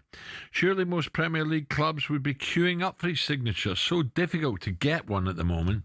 So let's cross straight over to someone who can tell us exactly what's going on with Ivan Toney and his future. talkSPORT Chief Football Correspondent Alex Crook. Crookie, good morning. Good morning, Crookie. Good morning. I don't think there's much in it, by the way, Ali, between you and Ben Stokes. If it was a beauty contest, it'd be a close run thing. Crookie, the one difference between them, Crookie, is Ben is going to the Ashes. Ali isn't. I know this rubbish. I'll go and see wee Viv. He's getting no chance. She keeps him on a tight leash. The sad fact of the matter is he's probably right, Crookie, but I'm going to give him my best shot. What is the situation, Alex? What's the situation here with Ivan? Because he's not forgotten, but you tend suddenly his name comes out and say, "Oh yeah, how's he doing out there?" It's difficult. It's going to be difficult for him to come and get a big club, or is it? Well, listen, they would be queuing up, no question about that. You've mentioned Everton, West Ham, or another team in dire need of a number 9 because Nicholas Füllkrug looks like he's going to leave the club in January after what's been a really disappointing move. Thomas Frank, I know, would love to take Ivan Toney to Tottenham. I think he'd be perfect for him. Obviously, he was at Brentford. Yeah, Leeds, you mentioned as well. Probably half the Premier League would take Ivan Toney, even at the top level. Benjamin Šeško is struggling at the minute at Manchester United. I think if Toney was available on loan, even they might be excited. But it's difficult for two reasons. One, I think Ivan Toney is aware, actually, even if he's playing in the Premier League, that the prospect of him being part of that England squad at the World Cup is slim. I think Thomas Tuchel, in many ways, has already made his mind up when it comes to Ivan Toney. And two, same with when Steven Gerrard was speaking to Rangers. If Ivan Toney was to leave early, he would have to write off a lot of money in terms of tax over there in Saudi Arabia. He only moved in the summer of 2024. Financially, is he really going to walk away from a £400,000 a week contract? I'm not convinced, boys, to be honest. Crookie's a little bit in terms of the league over there, because in the build-up we said Thomas Tuchel wasn't really, having him unless he was back home. Is it a little bit out of sight, out of mind? And I know Ronaldo's out there, and I know there's a lot of top players out there, but is effectively the question I'm asking you, playing in that league affecting his ability to represent his country? Yes, I think it is, Ali, and I think it was quite damning, actually, if you remember that Thomas Tuchel admitted he'd not even been to Saudi Arabia to watch a game in person. Then he called him up. He only brought him on for a few minutes at the end of that friendly, the debacle against Senegal, Nottingham Forest, and you could see Ivan Toney sat on the bench with a face like thunder. But I think one of the reasons for that is that his levels, because he plays in an inferior league in training, were a lot lower than his teammates. So I guess it was difficult in many ways for Thomas Tuchel really to get a gauge of what Ivan Toney can bring, because he's not having to play at the same level he would if he was in the Premier League. I think he knew that when he went to Saudi Arabia, that it would be very difficult. Obviously, Jordan Henderson, when he was playing over there, was snubbed by England as well. He came back, obviously, and was immediately called up by Thomas Tuchel, and you have to say that decision has been justified. But there's so few games now after this international break. There's another break in March, then there'll be friendlies before the World Cup. My personal opinion, and I would include Jack Grealish in this, if you're not in this squad for these November internationals, I think it's going to be very hard for you to end up in the squad for the World Cup. Alex, just give me a quickie on managers. Eddie Howe's getting a little bit, people are saying, oh, we've got to change it. Farker at Leeds, and also you broke the story about Marco Silva at Fulham. What's the latest, please? Well, I think any noise around Eddie Howe is really only coming from social media. I think the Newcastle owners and the bulk of Newcastle fans see that he's got enough credit in the bank to turn this around. Farker's an interesting one because the Leeds hierarchy weren't totally convinced in his ability to manage in the Premier League before a ball was kicked, and I think those doubts will only intensify as their poor run of form continues. And when it comes to Marco Silva, Tony Khan, the Fulham owner, is flying over to try and hold fresh talks about a new contract. I think if Marco Silva continues to delay signing that deal, those tensions behind the scenes will only increase. And obviously they're not playing particularly well either. So certainly the three, I think Marco Silva is the one to watch with most interest in the coming days and weeks. Okay, Alex, thank you. Have a good day, cricket. It's difficult, Ali. You know, you can wait too long to make a change, but I don't. Eddie Howe, forget it's a joke. You got to stay with Eddie. Leeds have been great. 11 points, just above 1 point above West Ham. And you look at Marco Silva. No, I can't see Marco Silva going. I can't. I hope not, because I think he's done really, really well. I think Fulham have done brilliant. So I wouldn't be making any changes if I was into it at the moment. I'd wait till I'd wait till the new year. But you know what football's like. Yeah. Right, coming up, we hear from Tony Bellew, who's weighed into the big match taking place today in Canary Wharf. I might go and watch this, by the way, Ali. I'm sure you will. Then again, I might not. It's the paddle showdown between Lazarus and Bonglahore, the Chunk and Goldstein and Bent. Who's going to win this one? 8:15. I really like Benty, and Gabby's a top fella, and the Chunk's all right. So it's only the Weasel I hope loses, but I don't want Benty to lose.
you see Gabby now coming up from the graveyard? Honestly, how's he suddenly fit enough to play paddle? Hey, what about music that is, isn't it? What was that advert? Was it Old Spice or something, or was it?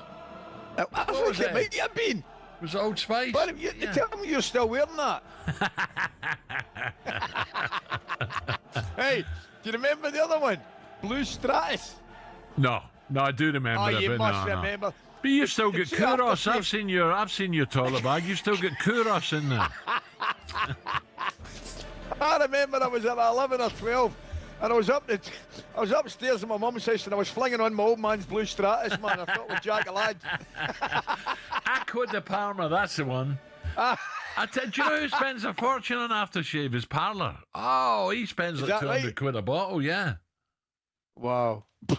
Oh, man. I remember it. Blue Stratus. I couldn't believe it. An Old Spice. You remember the Old Spice advert? It was the waves, wasn't it? Well, I remember that. Before that was Brute, wasn't it? Flash it all over. Keegan. It was Kevin Keegan and Henry Cooper. Brute 33. Yeah. Know what I mean? Remember it? Right, we're moving on. It's nearly here. The long-awaited paddle grudge match between Gabby and the Chunk, who take on talkSPORT's drive duo, Andy Goldstein and Darren Bent. We've reached out to the good and greater sport for predictions. Let's hear a couple now, starting with the former boxing champ, Tony Bellew.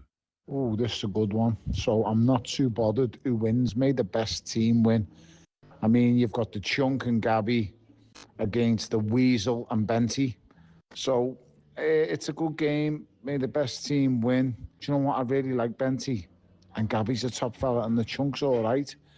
So it's only the Weasel I hope loses, but I don't want Benty to lose. So, you know, I'm going to end up thinking Benty's playing a lot, and I think he'll drag Goldstein over the line. But that'll disappoint me really, because that black mank and that Weasel is going to probably win. Yes, boys, how are we? Jimmy Bullard here. Right, massive game of paddle coming up. O'Hara and Gabby v Goldstein and Benty. Who do I think's going to win? I'm going to go with my boy O'Hara and Gabby. Got to be still pretty fit. I just think it's a few years gone for Andy. I tell you what as well, me and JT would take any one of yous on. What about that little duo? Unbeaten. Well, there you go. Ali, what about that? That's the gauntlet down. I've heard them called a few names, but the Weasel, that's a new one, isn't it? By the way, he's already been on to me this morning. He hasn't. Goldstein. Oh, he's right up for it. I tell you. He can't play, can he? Well, according to Andy, he can. Oh, really? Right. Oh, I think he's. I mean, this could be a serious grudge match. Well, Steve-O, let's get Steve-O up. I'm talking about odds here. Who's not that I'm going to have a bet, but there might be one or two suckers out there who will have a little fiver on. And let's get latest sporting odds. Here comes Steve-O and Coral. The Coral Daily Download on talkSPORT with Coral. We're here for the fans this season. 18 plus, gambleware.org. Steve-O, before we get into this, have you had the old ITV invite to Scott's downstairs with all the hierarchy, you know, for a bit of lunch and all that, the great coverage? Have you had that? I don't think so. Good morning, gentlemen. I have been to a lunch at Scott's with the ratings great and the good, yes. Going back a few years now, obviously. I must admit, I fell off the list for some reason. I don't think I disgraced myself, but...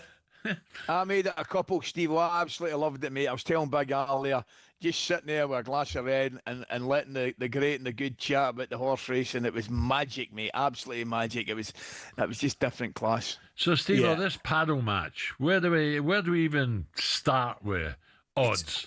It's such a difficult one to price up this because Gabby and O'Hara, let's be honest, probably a few pounds overweight. They're not going to be the most mobile, but we just heard there from Tony Bellew. Darren Bent's going to have to be carrying Andy Goldstein, isn't he? Let's be honest. So it's really, I agree with Tony. I think Darren Bent's ability on this will probably just sway it. So it's 4-6 Benty. Ooh. It's 11-10 the Chunk and Gab, just because I think in the latter stages of this, the fitness of the big two might just let them down.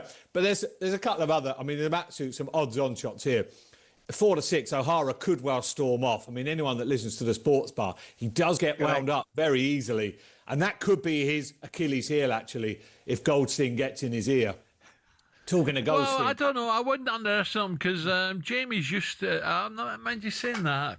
I'll take it. I'll take your point, Steve. I'll take your point. Talking to Goldstein, or the Weasel, as Tony Bellew calls him. Weasel. Absolute. The Weasel. Absolute. So 1 to 3 that he has a timeout to do his hair. I mean, that's an absolute certainty, isn't it? But 11 to 10, one or more hamstrings get pulled. I mean, we're not thinking. I mean, the paramedics are going to have to be on standby for this one, aren't they? But a big Steve, I've got to say to you, mate. I've got to say to you, pal. I'd love to be a fly in the wall in a Boinville dressing room with O'Hara. Imagine the tactics talk. Dear me. Could you imagine it, mate? Going to be short.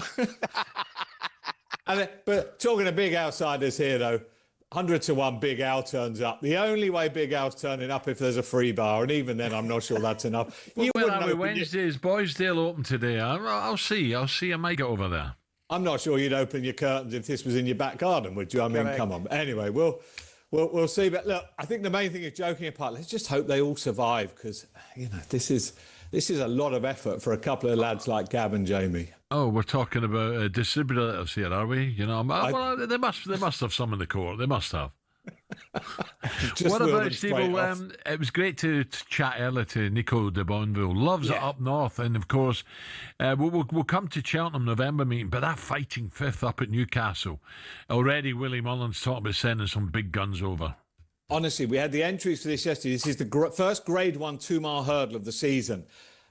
Constitution Hill, at his best, would be an odds-on shot for this and frighten the rest off. Not anymore. I'm afraid it's a bit like Manchester City. That air of invincibility is gone from Constitution Hill. Will he come back? It's going to be fascinating to find out. But the favourite for the fighting fifth is the new kid on the block, and that's the New Lion, trained by Dan Skelton. Runs now for JP McManus. He won over 2 miles 5, the novice hurdle at the festival, so he'll be dropping back in trip.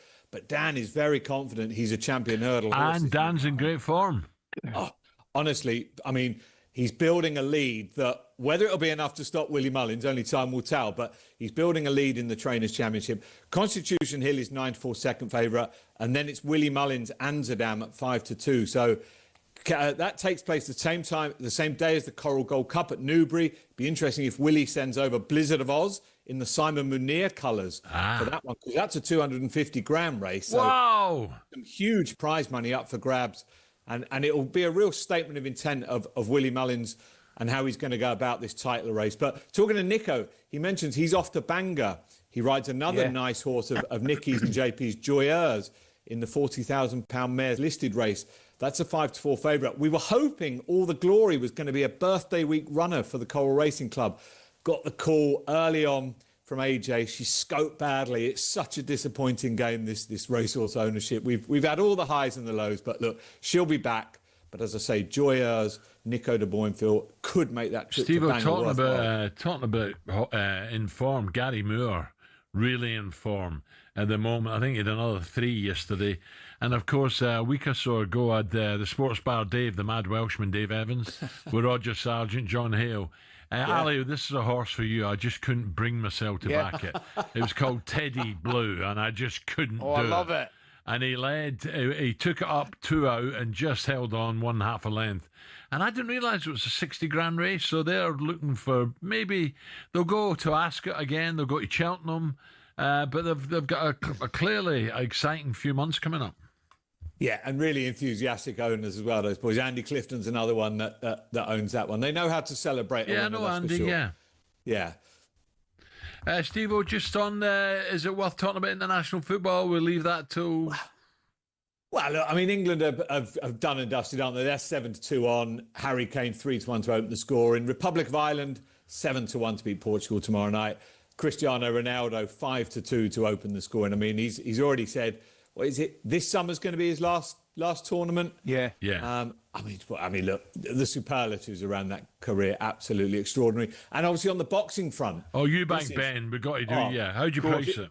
This is so close. This could be a modern classic. Not to put too much hype, but Chris Eubank Jr., the slightest of favourite, 8-11, 5-4 Conor Benn. So, and the draw only 14-1. Normally the draw in boxing is around 20-25. So, this is one I think we're all in for too, Ali. Steve-O, how about with the dads, doesn't it? Oh, definitely. It's one of them you've got to watch, isn't it? It's a must-watch. Steve-O, great. Have a great day, pal. Thank you. Cheers, fellas.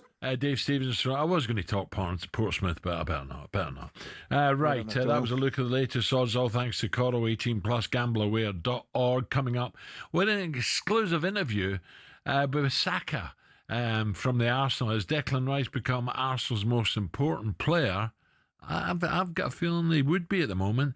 We'll hear from Saka next. The Coral Daily Download on talkSPORT with Coral. We're here for the fans this season. 18 plus, gambleaware.org.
Premier League's profit and sustainability rules are sold to us as financial fair play, a way to keep clubs from going bust. But there are those who feel it's starting to look a lot like a system that protects the big boys and keeps the rest in their lane. Here's how it works and why people feel that way.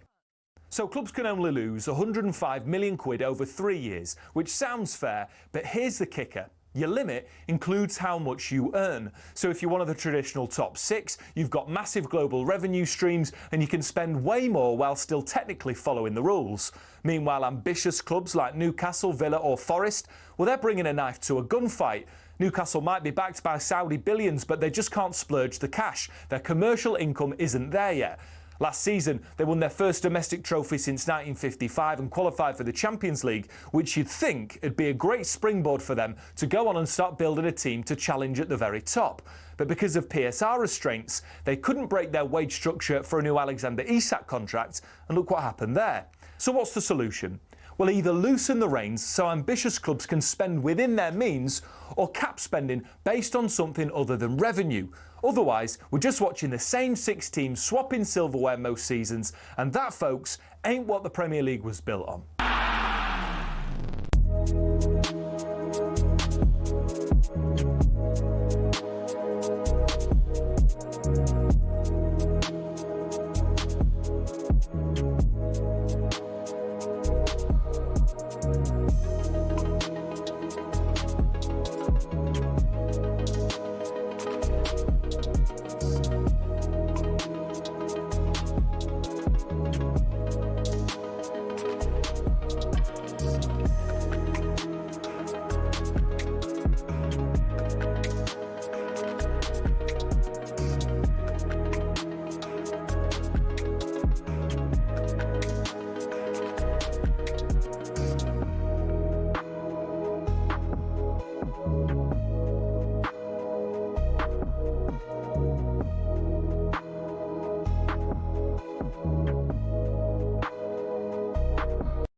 You asked her, yeah?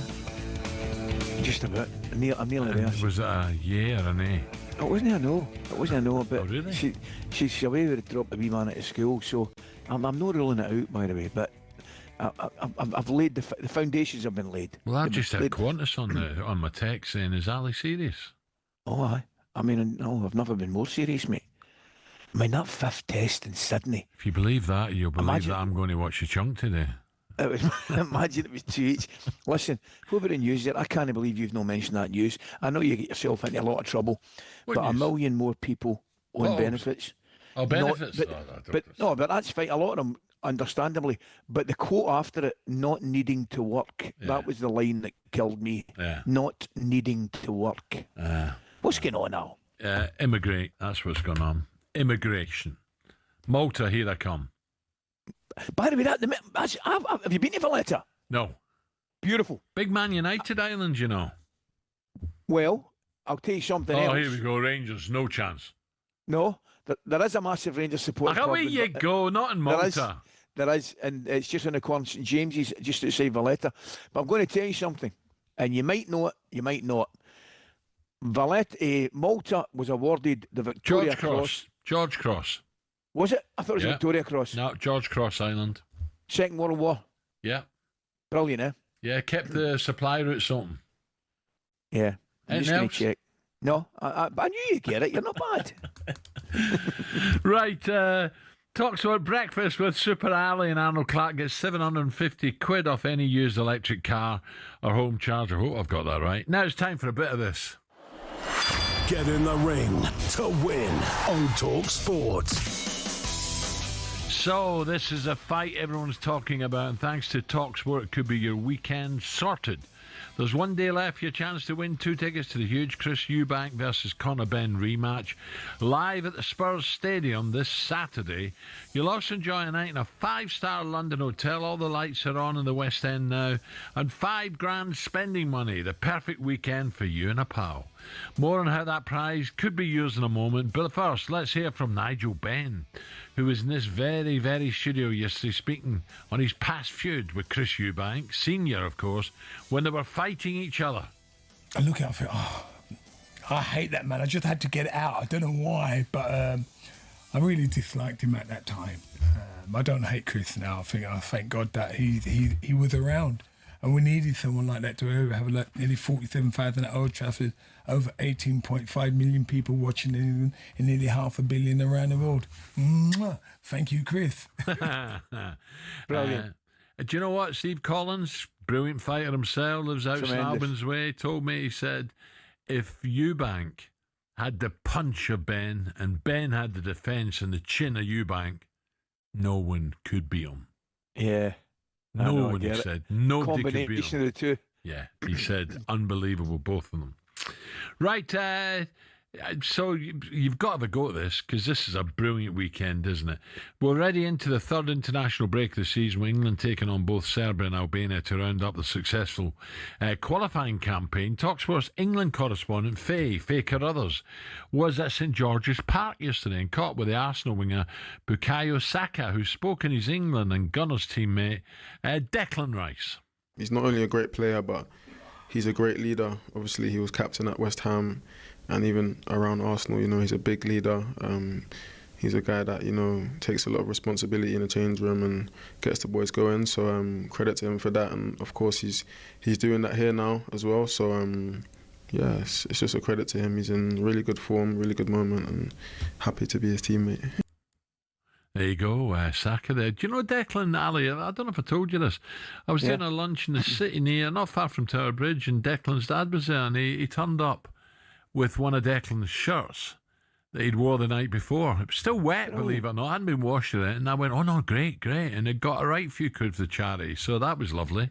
That was a different one, wasn't it? It was the night after, or the morning after the night, and it was soaked. The guy was, the hands that were going up to buy this was brilliant, absolutely.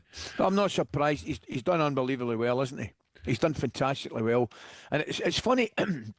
It's just as if he's been let the shackles off a little bit in terms of letting him take his free kicks. He was always a great dead ball from the corners and things like that, but who can forget those 2 free kicks last season in the Champions League? Magic. But he gets himself forward now, scoring goals, header against, was it Burnley, getting himself into the box. He's just having a brilliant season. So who did he mind you of? Well, he's elegant, isn't he? And do you know what? He's quicker than what he looks. He's got a long stride, do you know what I mean? Am I miles away from saying a little bit of Brian Robson? Robbo would steam into more tackles, I think, than Declan. Yeah. But Robbo he wouldn't try anything fancy, Brian. He'd win it and give it. Win it and give it, always available. And he was always there to break up the opposition attacks, exactly what Declan does. Sits in front of the 2 centre-backs, who are brilliant, Gabriel, Saliba. And I would suggest that those are Arsenal's first 3 names on the team sheet for me. Would be Rice, Gabriel and Saliba. And the goalies, I throw the goalie into the equation as well. Yeah, well, you could say Saka as well, couldn't you? But at the same time, I just think them 3, we're back to the spine, aren't we, really? Brilliant. Yeah, of course we are. On the England team sheet then, Ali, is he the second name after Harry, or would he be first for you? Well, I'm with you. I think the spine of the team, the goalkeeper's established himself, I think the centre-backs are still a little bit of a problem for Thomas Tuchel. But then you get to the middle of the park, Declan. Centre-backs or full-backs? Oh, I think, do you think the defence is a little bit, you know what I mean?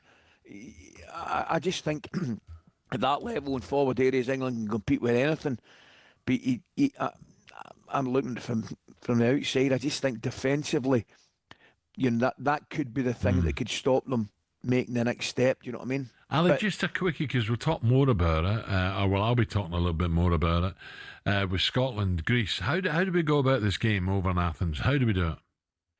I think we've got a chance, and crazy as it may seem, they gave us a go. I know we ended up winning the game, I think it was 3-1, but that was one of those games. See, if I was a Greek manager, I'm going into the dressing room after the game and I'm scratching my head saying, how did we lose that game? I mean, how did we lose that game? But the fact of the matter is, I actually think it might suit us a little bit better being away from home. We got a good performance and a draw early on in the tournament in Denmark, and I think we're actually capable of going sitting, been difficult to beat, and maybe getting forward or getting. If you remember that game at Hampden, Ali, they pulverised us with possession, didn't they? Oh, they did. They did, mate. I mean, they were better than us. There's no doubt about it. But we get 2 great results. We needed to win those games, and we won them. And we've given ourselves a chance. We can't, as I mentioned to you, we cannot even think about Denmark at this moment in time. We've just got to concentrate on getting something out of this game at the weekend. Yeah, I think we can do it. I genuinely do. Just quickly, there's one for you, Celtic. Let Martin keep it to the end of the season after the big tournament. Stevie Clark, Celtic. That wouldn't be daft. Yeah, it wouldn't be daft. Just a reminder, if you want a chance to win these tickets to the Ben Eubank rematch fight, and it will be a cracker. This will be a great weekend. Seriously, here's how you can enter. 18 plus, UK excluding Northern Ireland. For a chance to win, text the word BOX to 83338 and you're in the draw. Text costs £2 plus one standard network rate message. You must have the bill payer's permission, or you can enter for free by calling 0330 880 3338. All entries must be received by the 13th of November at 1 p.m. and you need to answer our call to win. This is a talkSPORT limited promotion. Full terms and conditions at talksport.com. Right, still to come on breakfast. Here we go. Superstar Breakfast preview on talkSPORT with Benchmarks Kitchens and Joinery. Get trade prices on kitchens to suit all styles and budgets at Benchmarks. And I'll be asking Alistair whether he thinks Columbus Crew boss Wilfred Nancy is the right man to take over at Celtic. What do you mean you don't care? And also if Leeds should keep an eye out on the Marco Silva situation at Fulham, or whether Gerrard is the right man if Farke's to be replaced. Someone said Jurgen Klopp with the Red Bull connection. I don't know. Did Jurgen not say he'd only go back to Liverpool? Yeah. Up next, though, we'll find out if the Aussies are trembling ahead of Bazball's arrival down under, Cummings out, and maybe one or two others struggling a wee bit. That was a look ahead with Travis Perkins, and We Viv says no. Superstar Breakfast preview on talkSPORT with Travis Perkins. With 250 hire branches nationwide, it's easy to hire at Travis Perkins.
Minutes before 9 o'clock. I wonder if Monsieur Jordan, Lord Jordan, will be down at Canary Wharf checking out the big game today. No, spoke to him yesterday. Really? Why? Was he at the dentist or something? Or? No, he just says he's got no real interest in it at all. That was really? Yeah, no interest, he said. Really? Oh, Yeah. there you go. So it's a nothing game to him. Yeah, I think that's it. I think if he was involved, he would take a slightly more interest in it. What did they say? Why would I take the tube down there to watch 4 tubes? Yeah, exactly. This is talkSPORT Breakfast with Ali. What do we know about this Wednesday morning? Well, Premier League referee chief Howard Webb says it was not unreasonable for Van Dijk's goal to be disallowed for offside against City on Sunday. Let me stop right there, pause there. Ali, I'd have thought maybe impeding the goalkeeper, his view, but offside? Is that offside?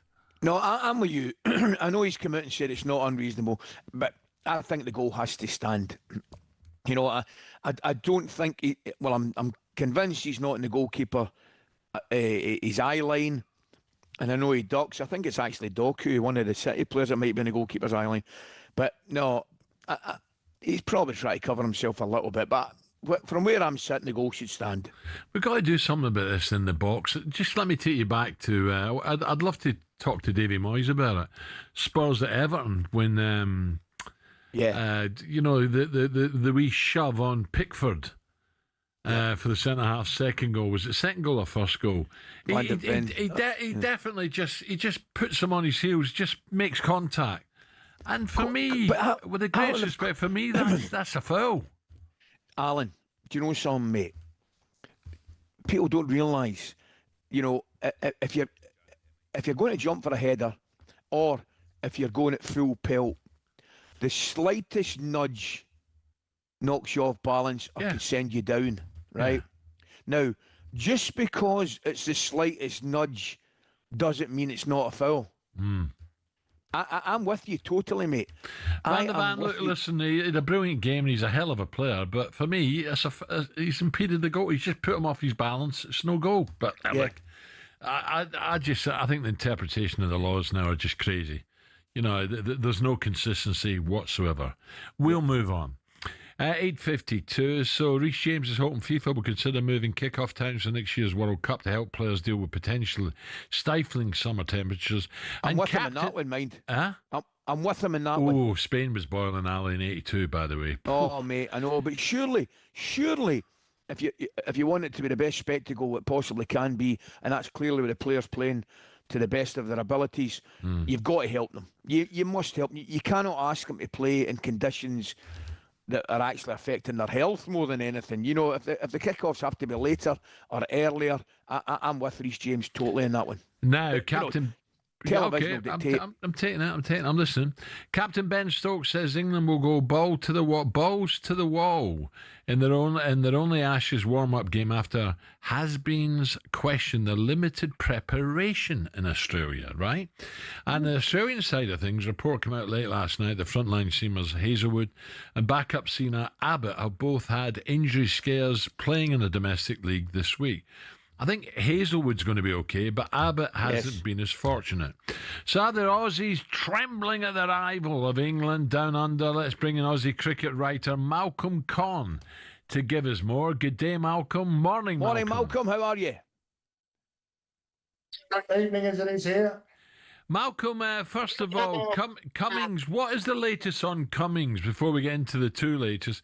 The latest on Cummings, he'll definitely miss the first test. Is there a good chance he'll miss more than one?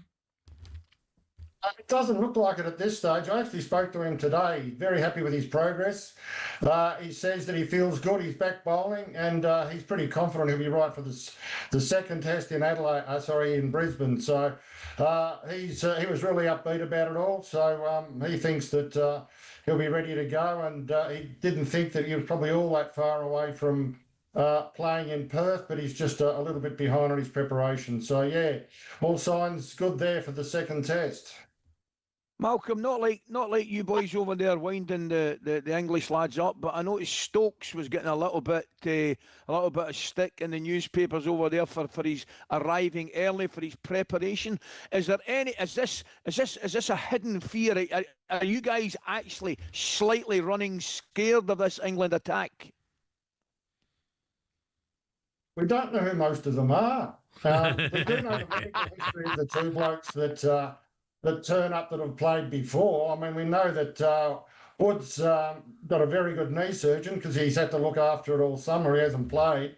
And we know that Jofra Archer's had a 4-year holiday before he came back and played his last 2 tests. So we know who both those blokes are, and they may or may not make it through the first test. I mean, it's got to be a sort of a death or glory, chuck the kitchen sink in Perth, and if the kitchen sink doesn't land on a length and hit the top of off, I think they're in serious trouble. So, Malcolm, we're hearing that the Aussies are putting in preparations for toy kangaroos and more flags and rattles because there's going to be 40-odd thousand Englishmen, British people heading over there. Oh, we think it's fantastic. Our economy's going pretty well anyway, but getting the English pound over here at 2-1 in your favour, and all your blokes going out in hot weather and complaining about the cold beer, it's really actually quite good for Australia and Australians, and it adds a lot of atmosphere. They're very upbeat, the Barmy Army. Even when they're getting flogged 5-0, they keep singing away, keep us entertained. A lot of our the guys we know, ex-players, England players, are saying 3-2. They really fancy England to win it. They say it'll be tight, but they fancy England 3-2. Can't be a whitewash, surely, Malcolm. 3-2. Well, I could understand if the scoreline was like 3-2 on the first 5 overs of the first test of England win the toss and bat, but outside that, you've got to remember that their record here so far, I think, is 13-0 over the last 3 test series. So I'm not sure how that's going to improve dramatically. They're playing at Lilac Hill. They've actually been stitched up in their preparation because their one preparation match is at a suburban ground called Lilac Hill. Now, Perth has a great reputation for pace and bounce. Well, Lilac Hill's built next to a river, and it's soft, and it doesn't bounce, and it hasn't got any pace. So England are going to have absolutely no practice at all, outside maybe a few nets at the Wacker, before they actually get onto the Perth pitch, which is probably the fastest and bounciest in the world. So, Malcolm, where's the logic behind that? Because I remember, I've been here 26 years, and I remember talking about this time and time again about lack of preparation. Haven't they learned by the mistakes? Well, it's just a squeeze modern schedule, unfortunately. They've come straight in off that white ball series in New Zealand, straight into Australia. Australia does similar things these days. I think experienced players probably isn't so bad because they know their game and they can work up to it. But I think there's only, it might be 3 guys who've actually toured Australia before in your squad. So I really think that they probably need a bit of acclimatisation to faster, bouncier pitches because by the time they get through the second test, they probably will be acclimatised, but they'll probably be 2-0 down. So are you saying this could be a whitewash, Malcolm? Well, that's pretty standard, really, isn't it? It might rain in Sydney, so it might be a draw, so it might be 4-0. But outside that, I think that... and look, as I said, we don't know who that most of their fast bowlers are. They haven't got a spinner. And we don't know how long the other blokes, Archer and Wood, are going to stand up. So I actually think it could be a pretty long tour. Malcolm, just a quick one, and correct me if I've missed the boat on this one. Why the change of venue for the opening test? Well, it's not the change of venue. Well, in Perth instead of Brisbane, well, there's been a bit of argy-bargy between the local cricket board, the Australian Cricket Board, Cricket Australia, as they call themselves now, and the various state governments. And the West Australian government were quite aggressive in wanting the first test of the summer, so they put their hand in their pocket. They've actually paid for the first test of the summer, and so that means Brisbane now gets the second one. But it's not a bad start. I mean, either Brisbane or Perth, you take that as an opening start against the touring team in Australia. But Perth will be like a home match for England, won't it, with all the Brits over there? Well, until they get out in the middle, it might be terrific at night when they're out singing ditties at the various pubs in their sort of incomprehensible accents. But I think that once they get out into the middle, it'll be a whole different ballgame. Malcolm, we shall see. Thanks, Malcolm. Look I'll let forward you get back to it, to your Tuis or your Fosters or your Carlton draft. A whitewash. No chance this time, Malcolm. No chance. Right, coming up, we turn attention to the war of words that continue between Virgil van Dijk and Wayne Rooney. We'll bring you that. That's coming next.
Corinthian Casuals are a team in the Combined Counties League Premier Division South. Despite that, they're one of the most important clubs in world football. Here's why. The club was formed in 1939 as the result of a merger between Corinthians FC and Casuals FC. Now, Corinthians FC were founded in the late 1800s when the FA's top brass were sick of getting pumped by Scotland every time they played them. As a result, a man called Nicholas Lane Jackson set up an amateur side which would bring in the best players who could all play for the national side. And it worked. it wasn't long before England were dominating the international fixtures they played, and it was largely down to Corinthians. In fact, in 1894 and 1895, they played consecutive games where Corinthians provided the entire England 11. But the thing is, the players refused to play professional football. They didn't believe in it. They wanted to spread the values of sportsmanship, competition, and played for the love of the game. It also helped that most of the players were Oxbridge graduates who didn't need the money. But instead of entering the league and cup competitions, they played exhibition football and toured the world, bringing the beautiful game with them. And it was this which spread the game throughout the world and made it so popular. Most famously, in 1910, they travelled to Brazil. And the locals in Sao Paulo were so impressed, they started their own team under the same name. Yes, the same Corinthians who won the FIFA Club World Cup in 2021, one of the biggest football teams in Brazil. Now, they were global superstars, and despite not being professional, Corinthians drew in the crowds. Everybody wanted to play them, everybody wanted to watch them. So much so, they regularly played the winners of the FA Cup in what eventually became the Community Shield, winning most of the time. They actually inflicted Manchester United's worst defeat, 11-3, a record which still stands to this day. Now, fast forward to today, Corinthian Casuals still don't pay their staff or players. The ethos of sportsmanship is still at the heart of everything that they do. And even though they're a side in the lower leagues, if you make the trip to King George's Field in Tolworth just off the A3, you'll most likely bump into Brazilian Corinthians fans who often make the pilgrimage across the globe just to watch their founding team play.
I was there when this was about.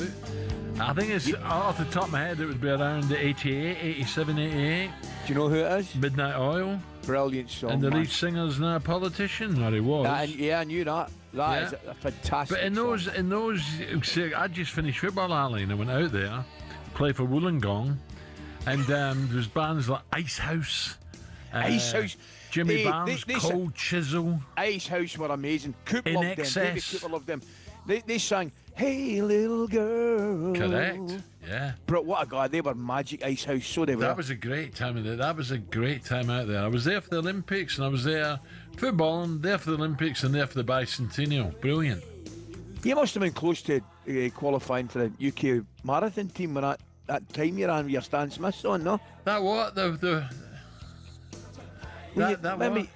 You ran that marathon with old Stan Smith's on after a night out. Half a marathon, you numpty. Half marathon. And that was Welland Garden City. Was it? Not Sydney City. Welland Garden. We're out near Homebush. Yes. Homebush Bay, yeah. It was brilliant. Loved it. You had a great time. Your brother's still out there, mind, isn't he? He's in Perth. Yeah, he's in Perth. What about that Aussie there? What about him, eh? I'm not sure he was confident enough. God, dear. Unbelievable. There's no chance it's a whitewash. No chance. No. But what I would say is I'm glad he highlighted it. the pitch they're warming up in is not good news for England, is it? No, and it's funny. Because there's a few of the, and that's a bit harsh calling them has-beens right enough, but a few of the ex-boys or older boys have been, so far, they've been slightly critical of the warm-up, haven't they? Eh? Very much so. I take Ben Stokes' point right enough. You know, there's that much cricket nowadays. I suppose it's all about the preparation, getting it right for the opening test. Time will tell, Al. Time will tell whether they get it right. So, listen, let me know if you're going or not. I need to know ASAP. Okay. Right, talkSPORT Breakfast with Arnold Clark. Get the UK's best used car deals guaranteed. Ali's women now. Back page of this morning's Sun. Kick Van Dijk. Wayne Rooney's put the boot into Liverpool. He's not put. It says here Wayne's put the boot into Liverpool captain Virgil. Once again, tell him to forget about outside noise and concentrate on his own performances. That in the wake of the Reds' 3-0 loss at Manchester City. Wayne questioned Van Dijk's commitment since signing a new contract in April. Before the pair had an awkward face-to-face after Liverpool's 1-0 Real Madrid last week. So I think I've already said, and I think Ali would agree that Wayne's entitled to his opinion. Well, and he's not wrong either, in my opinion. No, but I tell you what, I think that's wrong. I don't think he's questioned his commitment. Right? He might have questioned the way he's been playing. Yes. There's a big difference, you know. There's a big difference. Once you start questioning people's commitment, Alan, you know. And I didn't like the way I read contract there, that word contract, since he signed his contract. Yeah. I think Wayne is absolutely well within his rights to question not just Virgil's, you know, Liverpool as a team as well. You know, some individual performances. I think you're well within your right to question Mo Salah. To be brutally honest with you, too right. The new signings haven't hit the ground running, but that's completely different to questioning somebody's commitment. I don't think Wayne's latest dig reads as follows, Alan. My job now is to give my opinions. I try and be straight and honest in what I feel and what I see. Maybe I went a bit strong, he says. Maybe I went a bit too strong when I said he's down tools. But getting involved too much on the outside noise, that's our job. Focus on your game. Well, by the way, I'm going to take that back, because right now, if he said he's down tools, that is question. You can't get more question somebody's commitments than saying they've down tools. So I think that's harsh. I think it's wrong, in fact. I don't think he's down tools. Has he had a lapsing for him? Yes, there's a few of them had a lapsing for him, but down in tools is a completely different argument. I just don't like picking single players, but you mentioned the two new guys. You're right, Ali. Kanate, for me, is a walking disaster at times. I'm sorry. He really is. Well, he struggled. He's absolutely struggling. And you look at the fullbacks they've brought in, haven't hit the ground running. Wirtz is struggling to get going. You know, they've spent a fortune in Isaac and haven't really seen him, to be honest. Ekitike, I think, has been the one that's kind of stood out. Yeah, out of new signings. So, listen, the one thing you would say, they've got far too many not even good players, far too many great players to hang about and continue to be on that run. It will change. Yeah, but here we are, November. Liverpool 8th in the table, 18 points. Arsenal 26. That tells a story, doesn't it? Oh, mate, listen. I mean, I think Jeff was on the other day, and I get it. And there's one or two people, and that, as Wayne Rooney said, it's our job to give opinions. And there's a lot of people now saying that is them kind of effectively out the title race. I'm not having that at all, because I just think there's too much football to get played, Alan. You know what I mean? There's far, far too much football to get played to start saying, you know, people are in and out the title race. Yes, I mean, by my maths, and it has been wrong before, there's 27 league games, well, not even a third of the way through the season. To start writing teams that have got the quality of players like Liverpool out of competitions, you know, when they are, yes, they're 8 points behind, but I still say it. We saw Sunderland at the weekend, you know, Bournemouth, Brighton, teams like that, Spurs and United. We saw United taking points off Liverpool as well. I just think this year, probably as much as any year, you know, the top teams, are the teams that we'd normally fancy to win the title, will drop points. Definite. And a big win for Forest as well, wasn't it? Yeah. Right, coming up, we're going to ask Ali if Australian cricket fans are the most insufferable in world sport, and if he's trembling at the potential arrival of Columbus crew boss Wilfried Nancy at Celtic.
So the great Crosby, Stills, Nash and Young, and it's Neil Young's 80th birthday today. 80th birthday, 80, can you believe that? I mean, that's the one thing that is making us feel old when we come on. And I was going to play something from. We heard from Harvest, didn't we? I was going to play something from After the Gold Rush. I thought that no one will know that out there. No, well, we played Heart of Gold, didn't we? Yeah, but brilliant song. After the Gold Rush is a great track. Well, I dreamed I saw the knights in armour. I can listen to that all day. Honestly, well, do you know something? King, that era. What? Isn't it incredible? Because I think, did he not headline Glastonbury last year or the year before? Probably last year was it the fuddy-duddies, the old ones, wasn't it? Oh, sorry, Rod. Sorry. Aye, but Rod was brilliant.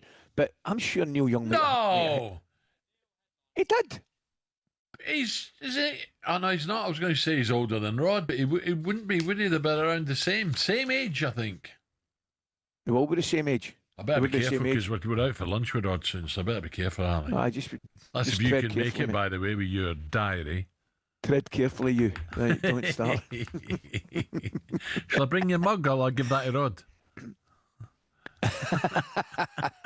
Who sent you that? He is. Rod's 80, isn't he? So they're the same age. Happy birthday, Neil Young, by the way. We move on.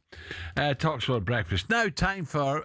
let's do this. A wee bit of this. Ask me. Back to McCoist. The goal's been coming, and it's supplied once again by Ali McCoist. Chop. I just used to chop it back over the net. Hi there, it's Sean Dyche here. You're listening to the Alan Brazil Sports Breakfast Show. Can't it be a bit AC/DC, man? But the football ground, it's... Pardon me. I'm saying a mongoose. Yeah, but it's a mongoose-like creature. It might be the mongoose, in fact. Marvellous! You've got no idea! I used to be quite well respected in footballing circles. So ask me. Oh yes, the time in the morning we put the day's top footballing stories to the 98th sexiest man in East Kilbride. Not still that was in the late 90s. Yes, Super Ali McCoist. McLeod, you changed my name now. I nearly said, yeah, Super Ali, yeah. It's time, what was that great quote again at the Glasgow airport, wasn't it? Ali's Army. What was the question they asked him? It's one of the send-off to the World Cup is a classic. Send-off to the World Cup. And I swear to God, my old man took me to Hampden, right? Did he? He took me to Hampden, 1978. They're going round in an open-top bus before they go to the airport, right? The place is mobbed, right? What do you mean he took you to Hampden 1978? I was on a flight to New York on my own in 1978, never mind my old man. I know, but my old man was a Scotland fan, so we went together, right? Oh, don't get me wrong. I thought he meant he held your hand. Oh, no. By the way, I went to the Rangers-Celtic game 1973 Cup final myself. Well, I was there in 1970. Yeah, I beat that one. Aye, but you're older than me. When that lucky, cross hit Big Derek in the head and somehow found it. Yeah. 1-0. But we're at Hampden. I remember they're going down and we're all waving, lying rampants and St Andrews crosses and all that. And then they go to the airport. And the boy says to Ali McLeod, he says, well, Ali, he said, this is unbelievable. It's fantastic. What a send-off. He said, the nation's in such a high. He said, can I ask you a question, Ali? He said, on you go, son. He says, tell me, Ali. He says, what are you going to do after the World Cup? And Ali McLeod looked at him and said, retain it. Was he a United boss? He was. Aye, right. He was Aberdeen. He was Ayr United boss. They tell me some stories. They tell me he used to cause riots at training. Absolute right. He was like Big Ron. He used to get involved in the five-a-side, right? And they tell me at the five-a-sides, he'd be playing in the five-a-sides and he had to win, right? So if his team were getting beat by 2 or 3 goals, right, with a couple of minutes to go, he was referee, it was his ball, everything, and he would just shout... Send a couple of the opposition off. Oh, aye, and he would just shout, right, the next goal's worth 3. Brilliant. Can you imagine the riots that would cause? Oh. Right, here we go. Topic 1. talkSPORT understands that Fulham are seriously considering the future of Marco Silva. Don't be stupid. Ali, if Marco became available, do Leeds need to make a move and bring him into Ellen Road? I don't know. I've got to say, I've got a great degree of sympathy for Daniel Farke. I have, because, I mean, it wasn't even sitting at the manager's desk when they were in the top flight, and there was people saying after he got them promotion that he wasn't the man to lead them in the top flight, which I thought was really, really unfair. And I think all the newly promoted side have started well. I really do. Obviously, Sunderland have been the pick of the bunch. But the only thing I would say, I think Leeds and Burnley are kind of drifting into an area where I thought, where I thought they might be very good starts. I think you've got to stick. My opinion, I'm sticking with Daniel Farke. They've got a problem in front of goal. We're just speaking about Everton having a problem in front of goal. Yeah, they've got a problem in front of goal, but I think they would be okay. But I mean, Marco Silva, I think, is a very, very good coach. There's another one.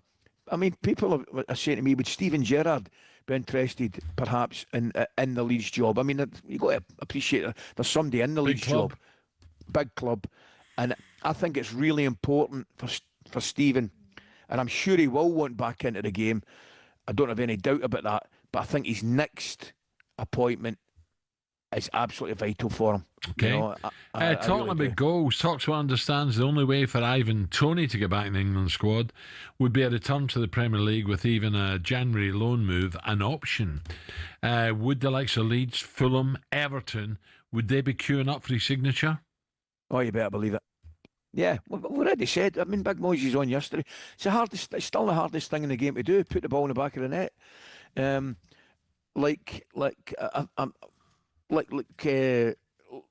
I still think it'd be a massive problem coming back because we spoke about it, Al.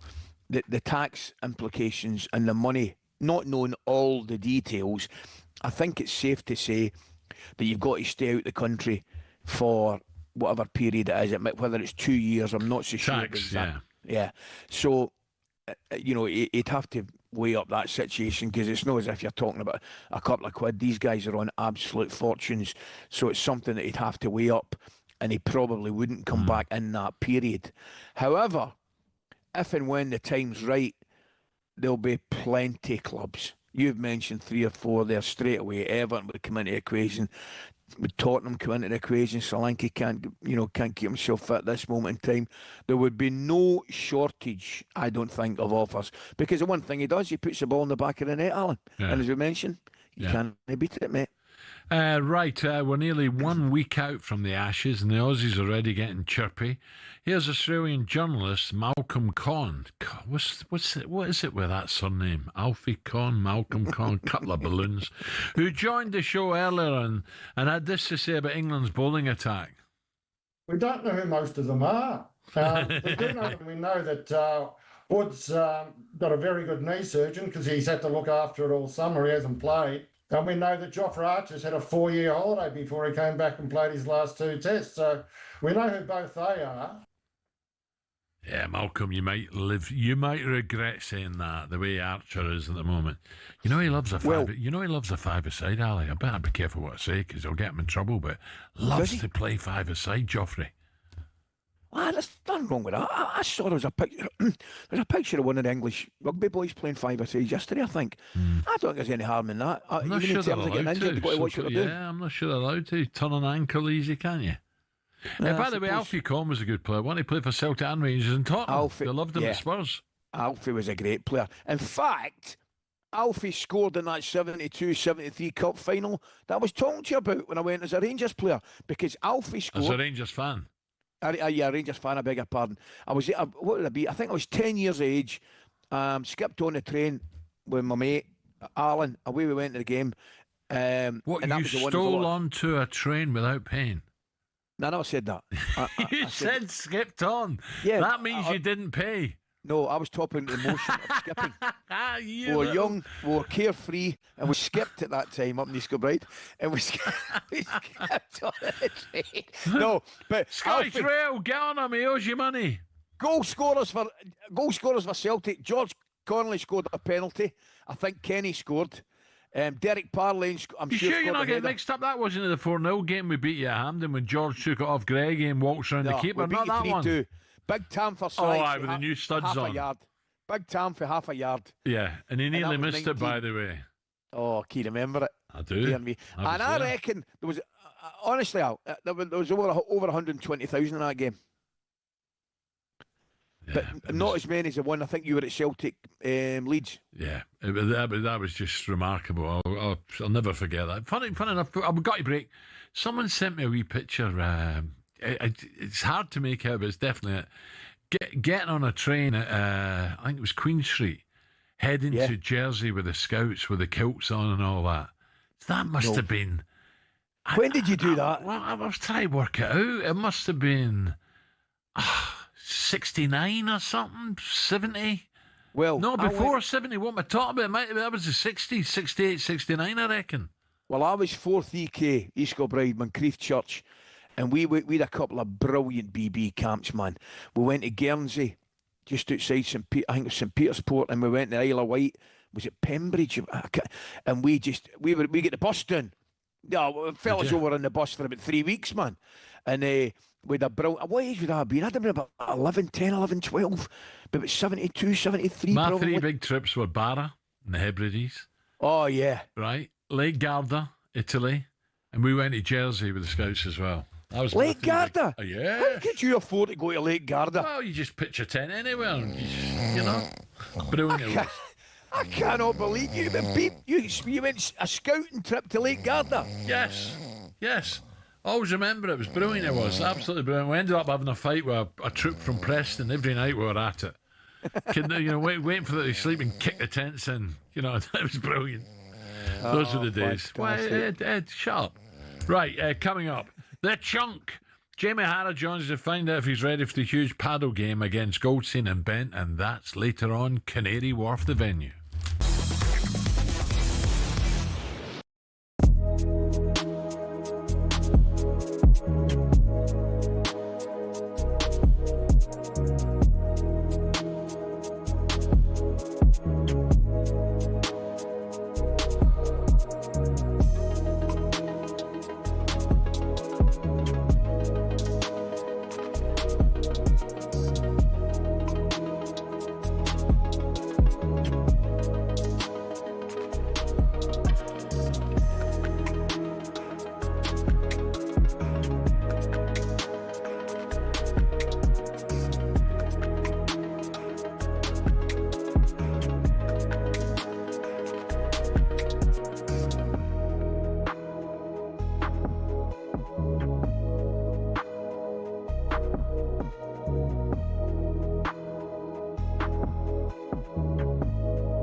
When Sir Jim Ratcliffe took control of footballing operations at United, the Manchester-born billionaire was somewhat welcomed in as a homegrown hero, ready to save the club from the dark days of the Glazers.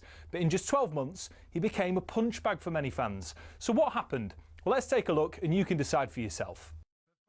Over the last 3 years, the club lost 300 million quid, and Ratcliffe rightfully committed to sorting that. But what seemed to get fans' backs up is the way he went about it. For example, talkSPORT understands staff lunch options at the Carrington canteen have been reduced to just soup and sandwiches, which the higher-ups at the club say will save them 1 million quid a year.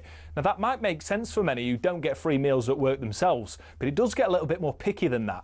It was reported that after staff brought some stationery, they were ordered to send sellotape back because it wasn't considered to be essential. And the reward for being Steward of the Week used to be 50 quid, but that was scrapped and replaced by a paper certificate. But it's not just seemingly stingy decisions. In 2024 alone, Ratcliffe oversaw 250 redundancies, and more were announced at the beginning of 2025. Now, while there are people who acknowledge United staff numbers are overinflated, it's the optics which aren't great. Add to the mix the introduction of a flat ticket price of 66 quid for every fan, even children, while Casemiro's on 350 grand a week, and the frustration of fans reached fever pitch. Time will tell whether Ratcliffe's cost-cutting measures will improve outcomes at the club, but one thing's for sure, there's a long way to go for United to be back where many say they belong.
Four minutes to 10 o'clock. Good morning, Wednesday morning. This is talkSPORT Breakfast with Super Ali.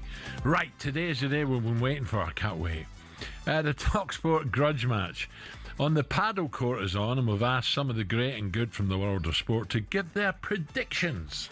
3 Premier League icons. Aaron Bent is closing in on goal. Brilliant from Bent. O'Hara! Oh, magnificent goal! Jamie O'Hara! has scored! And Andy Goldstein. Only Bentley looks like an ex-athlete, right? The other two look like the Chuckle Brothers on speed. In the sporting event of the year. Gab, are you going to pack in broadcasting if you lose? Pardon? They will do well to come second in that contest tomorrow. They have absolutely no chance. No chance whatsoever. Oh, drop me out. You're joking. It's paddle, but probably like you've never seen before. It's a little bit like squash, isn't it? You've got windows and it comes. You can hit it off the window. Whoosh, have that. Oh dear. Listen, right. It's right times. Somebody said to me you can actually see it on is it on YouTube or something? Is it really talkSPORT YouTube channel? How'd they get away with that in Canary Wharf? Anyway, look, I may. What time's this game at? Is it what? 1 p.m. Yeah. You thinking about it? I'm thinking about it, but I might book a dentist up instead.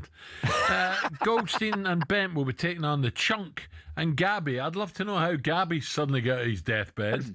You watch, he won't be able to do it. He won't be able to work tomorrow either. Oh, my hamstring, I've done my groin. All right, Gab, no. You can watch the whole thing live on talkSPORT's dedicated YouTube stream for the game, or listen to H&J from 1 o'clock. I think they too would give them a game. For live updates with Ollie Klink. I see nothing. So what does Gabby think of his teammate, the Chunk? Let's find out. Gab, what's he like? He's not done any exercise since he retired, so I'm a bit worried about, is he going to be able to get the ball back? I don't think he did exercise when he was a pro, did he? Do you know what else I've said to him as well, Benty? Go on. I phoned him earlier. I says, only one chicken Kiev tonight, not 3. No, but you know what, though? If you pick on a player who's not played much, that's how you win. So we should pick on O'Hara. We should pick on hitting the ball short, because you know he can't run. Yeah. Drop shots over the net and you'll win. Interesting, eh? Oh, do you know what? This is all about Benty and Gabby, isn't it? Really. The Chunk and Goldstein. Do you know what I did like, by the way? They don't play. I tell you what I did like. I did like your I know nothing. I got do you remember that? Oh, I remember it. Hogan's Heroes, do you remember? I got it, mate. I got it right away. Very good. Well, he's some hero's hero. Let's say a very good morning to the Chunk. Jamie O'Hara joins us. Jamie, you're getting battered here, saying Gabby's saying you're unfit, you can't run, you can't bend down, you're not going to last the game. That's a bit harsh. Morning, boys. How are we? Morning, Jamie. Good, mate. Yeah, I mean, I think they've got the names wrong. The way they're talking, it's definitely you, Al. I mean, can't move, can't get up, can't get about. I mean, that's you every morning. I've been watching you on Sky lately with your glasses on, right? Oh, you try to look like me because you're piling the pounds on. So is this why you're playing paddle? Ali, talk about with you. Honestly, what's going on here? Jamie, seriously, before we go into the paddle. Have you seen them paddle court doors? He's going to have to go in sideways. What about those Gregory Pecks that you're wearing, mate? You doing a bit of welding on the side? Mate, listen, let's talk about the paddle, right? Because the problem I've got here, McCoist, is they phoned me up last week and said, fancy a game of paddle? And I was like, yeah, I know. I've never played paddle before. I've never picked up a paddle racket in my life, ever. They went, I said, who are we playing? They went, Goldstein and Bent. I went, absolutely no problem. I'll beat them with a table tennis racket. The problem is, Gabby's been ill all week at Ings in Montego Bay. Ill, mate. Have you seen his forehead? No, it's remarkable. He can't work, and suddenly he's playing this big game. It's a joke, Jamie, absolute joke. He is cheating the nation. Jamie, you've got a problem, mate. We're talking about morale. I'm listening to Goldstein and Bent, and they're backing each other, and they're saying that they're going to do this and they're going to do that. I'm listening to you and that Gabby, and you're knifing each other in the back at every opportunity. No. McCoy, there's no teammates on this team, is there? That's the problem. I feel like I feel like me and Gabby are going to end up falling out, you know? Yeah, but I'm relying on him, mate. And the problem is, he's always been a selfish football player. Do you know what I mean? Yeah. I guarantee he's going to be a selfish paddle player. It's as simple as that.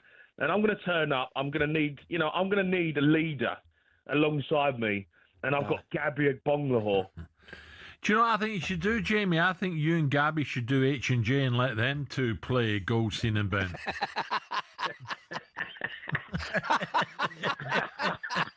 Oh God, that'd be a good game, you know. Well, we'll have to lead Andy down to Canary Wharf. He's never been down there yet. Goldstein, honestly, Goldstein's never been an elite footballer in his life. He's never been an elite anything, let alone presenter. He's never been elite at anything.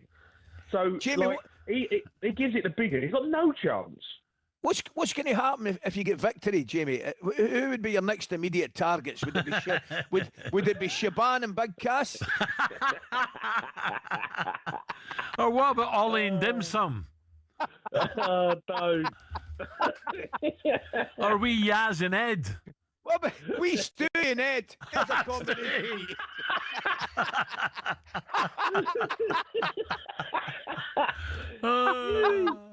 Poor Stu. You made him assistant manager yesterday, Ali. He was buzzing off that.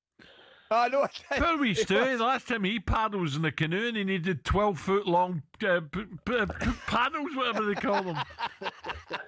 He's telling me today he's back in training. You're horrible. He's great. Oh, no, we Stu. We love Stewie. No. He's our biscuit man. He looks after us every morning. Right, so what is that? Are you going to warm up for this on a serious note? Because people are going to watch pre-match. This. What's your pre-match going to be? I've got a masseuse coming round now. I've actually got a masseuse. I've got a masseuse coming round at 10 o'clock. I was like, I texted him at 1 o'clock this morning when I finished and said, I'm going to need you round. This has got a bit serious. need to limber up the old groins. Well, I might have to get down there, Jamie, today. 1 o'clock start, is it? Brazil, come on, come down. It'll be good fun. 1 o'clock. Right, okay. It's in Canary Wharf. I don't know where, but I'll find it. Don't worry, I'll find it. What do you mean? You got a house there? I don't have a house there. I rent a small pad. Well, you small pad. It's a 4-bed apartment. All right. I don't give too much away, you know. Jamie, unfortunately, I won't make it, mate. I'm taking a couple of my molars out with a pair of pliers. Go and have a couple of boiled eggs, Jamie, and good luck with Gabby, because you did right. Gabby can't get around the studio here, never mind the Enjoy it, mate. Good luck, Jamie. Thanks, pal. See you later. Right, the chunky's now saying, why am I doing this? Why am I doing this? I think Gabby's excited because Gabby's just going to. He told me, so I'm just going to play on Goldstein. Forget Bentley. I'm just going to smash it back to Goldstein. Right, coming up, we'll find out why Matchroom's Frank Smith said this about Simon Jordan. Oh dear, with the head of boxer Ben Shalom. Coming next on talkSPORT. Unearthed. It's not like they were going round like rogue parts of the UK going, we've got to find the next talent, and going into. Did you unearth Anthony Joshua? No, he won an Olympic gold medalist. Every man and their dog wanted to sign him, not just in the UK, all around the world. We were a part of building Anthony Joshua. We didn't unearth a talent. Ben Whittaker won a medal at the Olympics. He's obviously got some kind of interest in boxer because he is so far up Ben Shalom's arse, like you could barely see his blonde hair dye.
Okay, 10 minutes to 10 o'clock. God, it's flown by today, Ali. It's amazing. This Saturday, Chris Eubank Jr. and Conor Benn meet again in what a fight this is going to be. A highly anticipated rematch. Let's look ahead to the big fight now with DAZN. Big fight preview. Eubank Jr. versus Ben 2 on talkSPORT with DAZN. Watch the unmissable rematch live this Saturday, only on DAZN.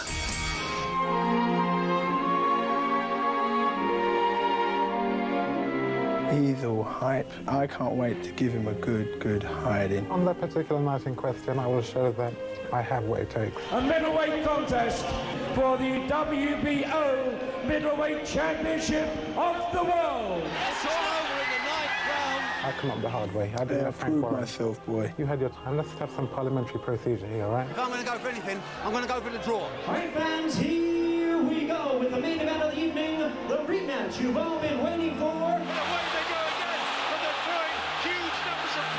These scumbags blocked that ambulance. And Eubank's now is starting to feel it. Oh, big right hand from Eubank.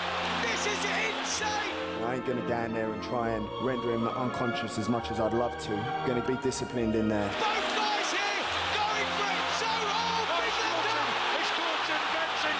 The final scene absolutely delivered. We'll catch you next time.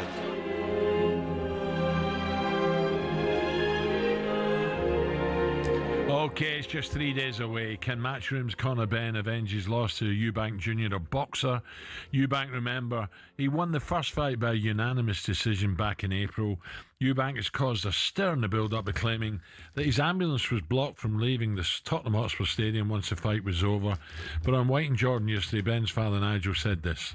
I think it's a load of BS because Eubank was about 50 yards lying on the bed, covered up, and me and Chris Senior come over. We was talking to Conor. Where? In the hospital. Right, but before the hospital, is there anything in what Eubank Jr. alleged that his ambulance was blocked in its attempt to leave the stadium? But me and Conor, we got into the ambulance straight away, and we just went. What, at the same time? He was already there before us. Eubank Jr. was at the hospital before us, yes, and with his dad. You asked his dad, and Artie's daddy came over and was talking to Conor. Well, I'm going to go straight into this. Founder and CEO of Boxer, Ben Shalom, as was it. Ben, what do you make of all this? Morning, Ben. Morning. I mean, that's a load of nonsense. I was surprised to hear that. I think Conor Benn did a press conference with Eddie Hearn after the fight. So, of course, Chris got to the hospital first. Chris had to go straight to hospital. For precautionary checks in the end, but he's waiting there for 20 minutes. He was. I'm not going to put blame on anyone. Obviously, something went wrong that night, and it could have gone seriously wrong. Well, I wasn't there. We couldn't get him out the stadium. Ben, I wasn't there, but what I do know about the stadium, I've been there, and it's hard to get out of. It's one, as you said, it's one of the hardest places as a fan, as anything. I've been there for football. It's impossible to get out of, but for an ambulance, you have to have a clear route out. And as I say, I think for me, I'm not going to put blame on anyone. I'm not going to say it was this person's fault, that person's fault. The reality was, and everyone has to look at themselves, anyone involved in the event, the reality was he couldn't get out of the stadium for 20 minutes. And that's all Chris is talking about. Yeah, okay. Ben, can I come in, mate? Just ask you a question. Charlie. Sorry, Ali. I'm just going to come in and ask you a question, mate. I mean, I thought that the last fight was out of this world. I really did. I loved it from start to finish. You know, and I'll be brutally honest with you, it surprised me, very, very pleasantly surprised me how captivating it was. The question I ask you is, in all seriousness, do you think the lads are capable of reproducing that and giving us, you know, that amazing excitement on that night? You know why I think they will is because, Ali, they were surprised. No one expected a fight like that. No one expected it from the other man. Chris didn't believe Conor had it in him. Conor felt Chris was finished. And so to go into a fight like that and produce something, I think it's weighing on both of them. I think that's why there's a much more serious build-up in this one. It was a pantomime last time, let's be honest. We had the egg slap, we had all sorts of stuff going on. This time it's such a serious fight. They've both taken such precautionary measures. They both had huge changes to camp, particularly on Chris Eubank Jr.'s side. It can't fail to be another massive fight. Well, Ben, some people, and Ali and I touched on this earlier, some people are saying that Conor they just slightly favour Connor because he wants it more. Well, I'm not having that, to be honest. I think Chris Eubank Jr. wants this more than anything. I think he's more hungry than the first fight. He's training with Brian. Why? Can you tell me why he's more? I think it's the size of the fight was surprising to everyone, but also the fact that Conor Benn was good. I mean, he was superb. In comparison to what I've seen in the past, I thought it was an unbelievable performance. Still wasn't enough, but was unbelievable. I think for Chris Eubank Jr. now, he knows the big fights beyond this. He knows the Canelo and Terence Crawford fight are dependent on him not just winning on Saturday night, but putting on a massive statement. That's why he's teamed up with Brian McIntyre. That's why he's got the team around him this time. That's why he's taking it more seriously. That's why he's in the best shape. I've worked with him for the past 6 or 7 fights. I've never seen him in better shape than this. So they're both taking it more seriously because of the other fighters. But I think Chris Eubank Jr. is absolutely confident, but also extremely weight-wise, we've got to talk about that. No problem at all, or is it still a struggle? Look, I think as you get older as a fighter, making that middleweight limit, especially for Chris, can be tricky. I think the biggest complaint we've always had is about the rehydration clause. I think every fighter has a price. Every fighter will take money and take on the risk, but the reality is, that's what shouldn't exist in the sport. I think I personally got no complaints about the middleweight limit, the 160 limit. My complaints are about the rehydration on the day. But look, Chris is experienced now. He's done it before. He's been there before. He's got the right team around him, and I expect him to come through with flying colours this week. He's got other things going on in his life, arguably more important things going on at this moment in time, Ben. Yeah. Could that take his eye off the ball a little bit? No, look, with Chris, he's always had so much going on in his personal life. I sometimes look at him and I can't believe how focused and how he's able to block out the noise. It's obviously an amazing time for him. He has got his documentary on BBC One tonight at 10:40, Like Father, Like Son, where I think it's already aired on BBC Three, where you see a lot to do, with what goes on behind the scenes and with his father, and obviously, as you said, Ali, what's happening in his life. But I think it's extra motivation. Anyone that's had kids and become a father knows that gives you extra motivation. And he's so focused, so locked in. He knows his legacy is on the line on Saturday night. Tell me this, Ben, just away from it, it's going to be a great fight, and I mean it, I can't wait. It's going to be brilliant. Fabio Wardley from my neck of the woods, Ipswich, has done remarkably well. And of course, Fraser Clark, that first fight against Wardley was brilliant. Yeah. He's back, isn't he, Fraser? Yeah, look, I think that draw, that heavyweight fight between Fraser Clark and Fabio Wardley last year, which got Fight of the Year, has aged tremendously well. Because he was ahead, wasn't he? I mean, well, I feel that Fraser Clark won that night, and look what Fabio Wardley's gone on to achieve since then. Yeah. Boxing returns to the BBC for the first time in 20 years on November 29th. Fraser Clark will be fighting for the British title again against Jamie TKV, who was another one of our fighters in what many people consider a 50-50 heavyweight fight. But yeah, this is a huge moment for Fraser Clark. This is in front of a national audience. We're expecting 3 million people to tune in. And it's great for the sport, great for Fraser Clark, and it's his turn to get his name right in the mates. Ben, I've got to call it a morning, but before I do, how does this fight go? Does it go the distance? I think Eubank Jr. stoppage 7th or 8th for me, and a huge performance incoming. Brilliant. Can't wait. Thank you for joining us. Brilliant. Brilliant, Ben. Thank you. Ali, go on, take your missus out for a nice lunch. See if you can get yourself to Sydney, and I'll secure them tickets for you, pal. I'll do my best. Great to see you, pal. As soon as you know, let me know, okay? Because they're going to go quick, right? Absolutely, mate. Nice one, Ali. Have a great day. Thank you. You too, Paul. Thank you, Ben. Right, I'm back tomorrow morning, hopefully with Gabby, if he's not done both hamstrings. Pardon? Oh, sorry. Someone talked in my ear again. Right, Gabby alongside me from 6 a.m. It was a look ahead to Eubank Jr. versus Ben 2 with DAZN, which watch the unmissable rematch live from the Tottenham Hotspur Stadium next Saturday, live only on DAZN. It's going to be great. Speak to you tomorrow. Big Fight Preview, Eubank Jr. versus Ben 2 on talkSPORT with DAZN. Watch the unmissable rematch live this Saturday, only on DAZN.